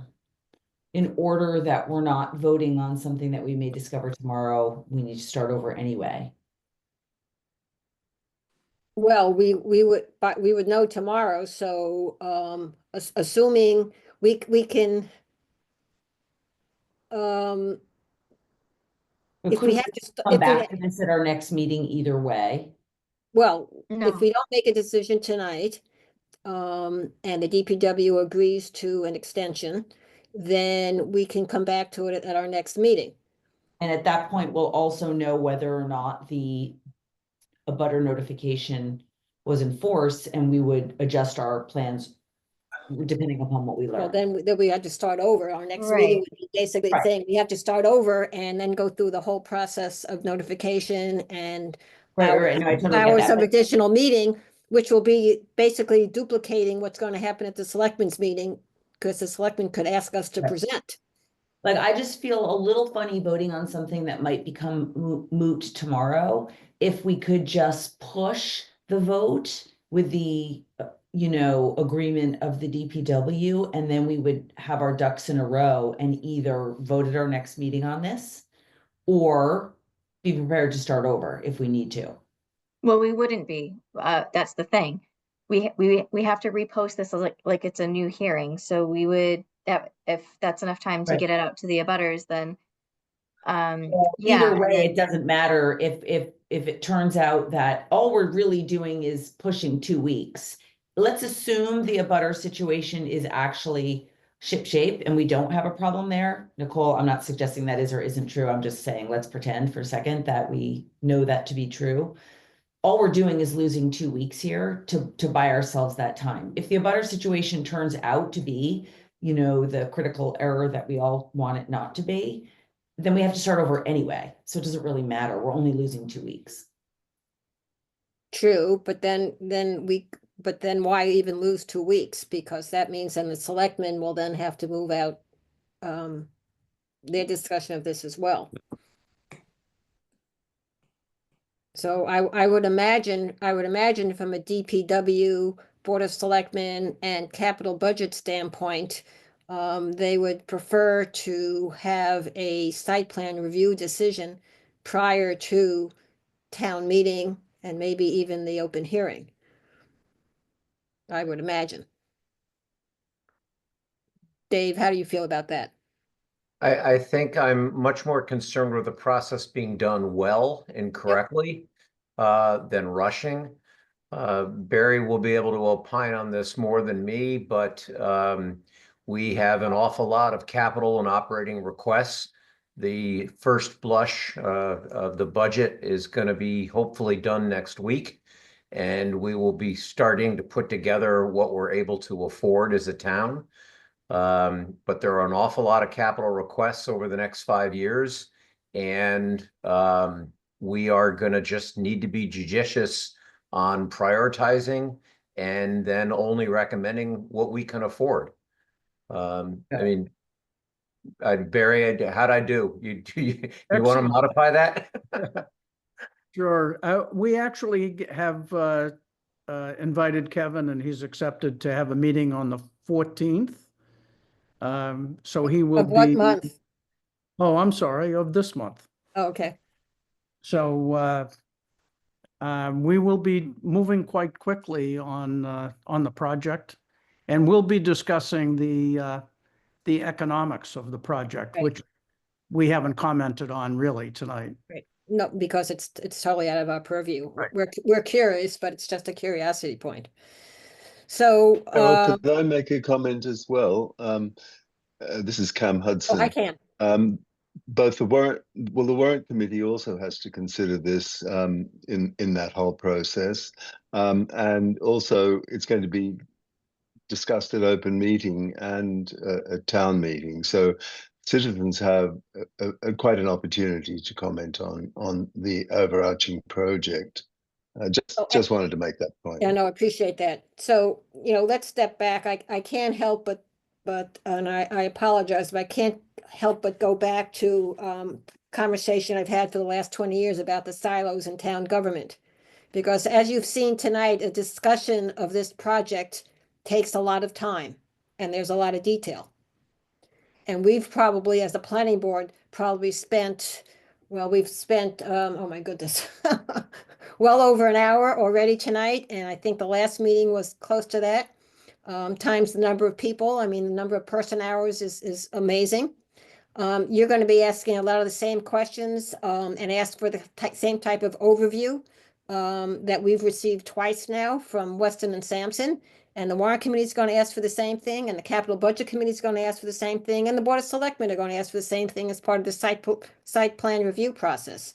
So one could make the case that maybe there should be some kind of joint meeting where everything gets out on the table once instead of 3 or 4 or 5 times. That's not something for the planning board to make a decision on. It's something I think, Dave, that you might want to consider with Cam and with Barry. But back to the issue at hand. So we have an option of approving the decision tonight, contingent upon verification that the notification to the public was done correctly. Or we have a possibility of not making any decision tonight and holding off to find out the answer tomorrow, and then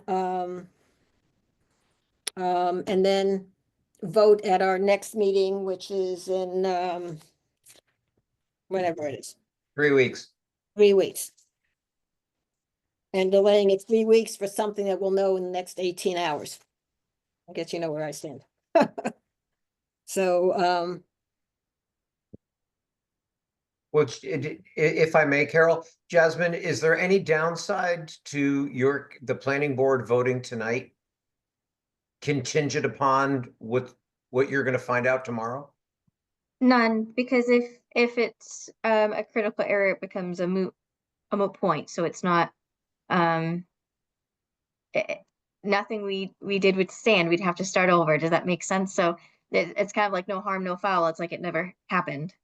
Okay, so that's one, and I do like your idea, Carol, of just for Kevin's sanity, if we do warrant, capital, and selectmen as a joint meeting, so there can be one presentation to all with the same facts, the same information, the same shared questions, and that would be efficient. This is just thank you for that, Dave. This is just a complicated site plan review and a complicated decision to make. So the other thing is that regardless of what we choose to vote on either tonight or the next time, Jasmine, want to make sure that every single document that possibly can apply to this is included in the folder. Just make sure that there aren't any that are missing. I'm going to make a motion, and if it gets turned down, we'll go to Plan B. So I move that we approve the decision as read, conditional upon verification that the appropriate notification process was implemented for these site plan review meetings. Do I hear a second? Okay, so I guess we're going to go to Plan B, which is Kevin. I assume that you will accept our recommendation that we continue this site plan review to our next meeting? Yeah, I would prefer not to. We've already done one continuance. We answered all those questions. We did a voluntary meeting with the conservation, answered all those questions. At our request. So yes. So now that this is really going to pin the timeline for Weston and Sampson to complete a design to be able to go out to bid for a town meeting. So we do have an actual figure for town meeting. So your position as a fellow department of the town of Dover to the planning board is that you will not accept a continuance? I would have to revert, I'd have to ask Jesse if that, I think that would significantly affect our timeline of being able to deliver a completed project to be able to bid for town meeting. Yeah, if we were to delay, that would put into jeopardy the ability to get bids in hand for town meeting and to get this constructed on the schedule that we've envisioned.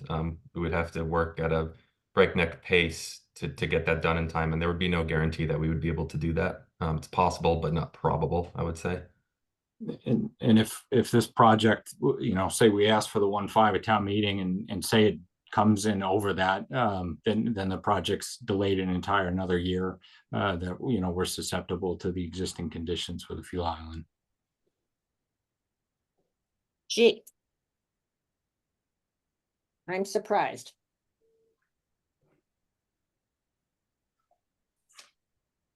Thank you for your cooperation on that.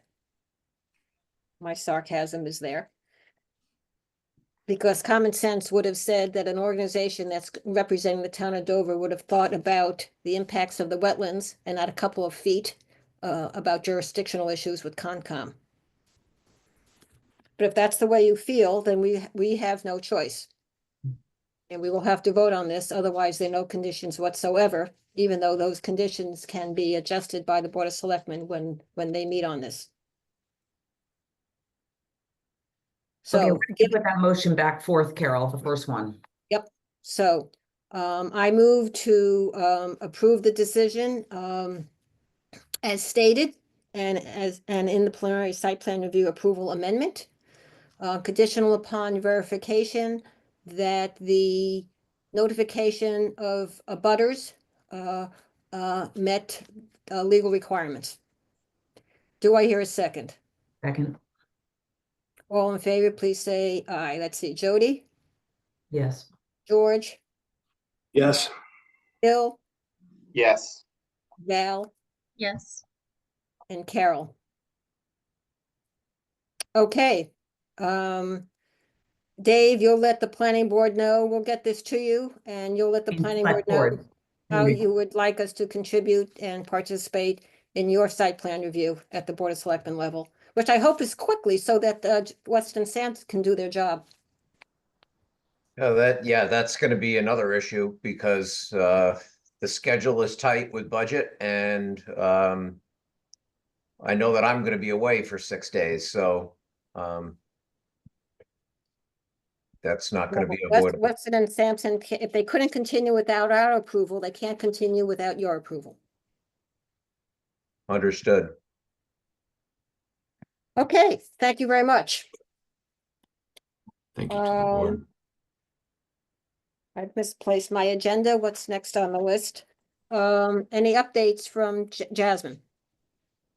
Yes, so I had gotten in touch with I'm so sorry, I keep forgetting her name. I think it's like Jillian or Jennifer from oh my gosh, I'm so sorry, from Nina's firm, town council's firm. And she is going to meet with George, myself, and the abutters at the very she said very end of January, beginning of February. She had something come up, so her dates might need to move, but definitely by the first week of February, we'll have a meeting with all of the abutters for the proposed easements. We have all of those ready to go out. Once we have the date ready, this will all be via Zoom. And she's been very wonderful to meet with. She said, depending on how that first meeting goes, what the tone is, if she feels that we need to have additional meetings with specific neighborhoods, that she's more than happy to do that. And the timeline definitely allows us to have multiple meetings prior to May, should we require them, to get all of the questions answered, to get everybody on board. So it should be plenty of time. She's got all of the same information that Courtney had put together, essentially. So the same article, the same language. She's just reviewing that for completion before we put it to town meeting. So we'll be able to have we'll have more detail on that at the next meeting, but I'll be be able to, by February, by the February planning board meeting, we will have already had that first Great, meeting with the abutters and we'll know where we are. wonderful. Thank you. And just a quick update on the new possible warrant article from the building department. Yes, so Joe Doyle had just asked if we could put in some asterisks in the schedule of dimensional regulations. So where it says the setbacks, he would just like an asterisk stating the note that anything with an accessory structure is half of the required setback. He also had an asterisk for the open space contingent on stormwater. And then from Walter, I think we might change or add some definitions. So update the definition of the word cause, because that's causing the building department a lot of grief from variances on how it's being interpreted by the ZBA. And then we may want to, not necessarily definitions per se, but I think it would be for next year good to discuss the lot coverage impervious surface, where we would like to go with that. Yep, that's for next year, and my apologies for that slipping through the cracks after the April 2022 removal from our warrant article.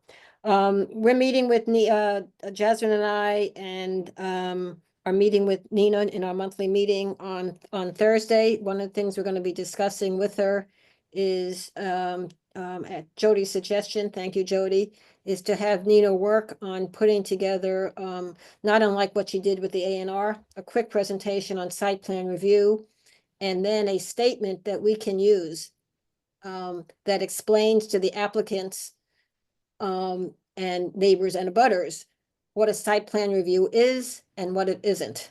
And I think certainly tonight in all three site plan reviews clearly showed a need to define it better and to be consistent with everyone understanding exactly what our role is in the process versus that of the building department and all the other boards and commissions that opine on various applications. So Jody, thank you for that suggestion, and we'll talk to Nina about that and get that going. Thank you. The town report, if I would like to have your approval, the town report is a little delayed, and it is due. We'll be a little bit late. If it's okay with you, if I just work with Jasmine on it and send it out and ask for any very quick suggestions, rather than waiting the 3 weeks until our next meeting, is that okay with everybody? Okay. And at our next meeting on January 27th, we should start reviewing some of the more specific bylaws. So we'll be asking Nina on Thursday to put together the actual wording and bylaw change for the site plan review from 30 to 60 days. And hopefully we'll have a draft of a ADU bylaw amendment to reflect the new law that was approved by the AHA law that was approved at Beacon Hill this summer. Also, Carol, it would be great if you can touch base or Jasmine with Nina on Thursday about status to her review of the draft MBTA. Yep. Right. Jody, do you have anything to add? Oh, Jasmine and Jody. So Jody has put together an incredibly detailed plan, which she showed you the last time, to get to us to a special town meeting in September. It's contingent on the beginning is contingent upon getting consultant on board. Jasmine went out to 2 consultants, both named Jeff, right? Yes. And Jeff from Horton Witten, the one that we worked with prior, responded with a quote, as did the other one. The other one was what? $80,000. $80,000. Wasn't there also a woman in the mix, Jasmine? That We you did were- not hear back from Emily.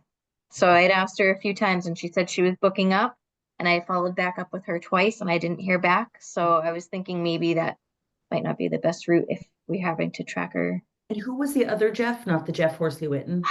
It's Jeff. Give me just a second and I'll pull up his name. Jeff He was Lacy? the one from Community Scale. Oh, I see. The one that the other town that we liked had Yeah, the worked. Saucer. Exactly. Yeah. Yes, Jeff Saucer from Community Scale. Yep. So Jeff, what's Jeff Horton? Davis, thank you. Jeff Davis from Horton Witten gave us a quote that had, I think, 5 or 6 sections to it. One section put us way over the $10,000 no bid number. Just to remind everybody, if a contract is less than $10,000, then you don't have to go out to bid. If it's going to be more than 10,000, you have to go through bidding, which can add 4 to 5, 6 weeks, which we don't have. So the main expensive item that Jeff Davis included in his proposal was some very, very detailed schematics of what different 15 unit per acre developments would look like on our specific defined overlay districts. We talked about it today. We didn't feel that that kind of detail was necessary.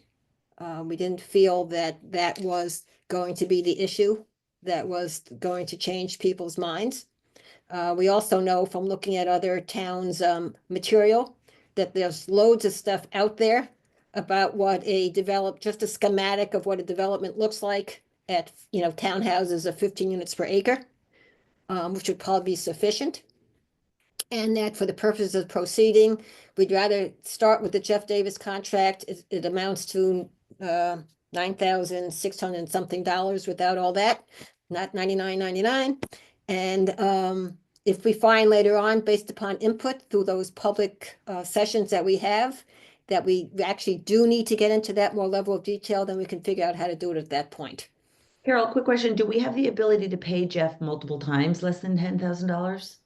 Not legally, no. Okay. Right? Right. So So we'll it's have to calendar figure it year out. or whatever. Yep. Okay. Yes. Yep. So that's where we are with that. So I think at the next meeting, we will be approving that contract with Jeff Davis. And we're going to move pretty quickly on some of these meeting dates. So we'll have more information for you because we got to get cracking. The next big milestones are Nina's approval and some beginning the process of getting out to market with it to get feedback. And, I think it's going to be important to the extent possible for all planning board members to try to be involved with these sessions, because you've got to hear it. You're going to be out there promoting it and explaining it to people. So you need to understand it really well. But we'll be getting those dates out as they get slotted in with the consultant. I will remind you that we are presenting to the Council on Aging on February 26th. I think it's 11 o'clock. It's either 10 or 11 o'clock in the morning. And that will be to review all the warrant articles and briefly, and then focus on MBTA communities as well. Any other questions? This may be a record. Any other questions for tonight? Okay, in that case, I'm going to make a motion to adjourn at 10:22. Do we have a second? Second. All in favor, just say aye and good night. Aye. Aye and good night. Very Good good, night. everyone. We will be in touch. Good Thank night. you. Okay, good night.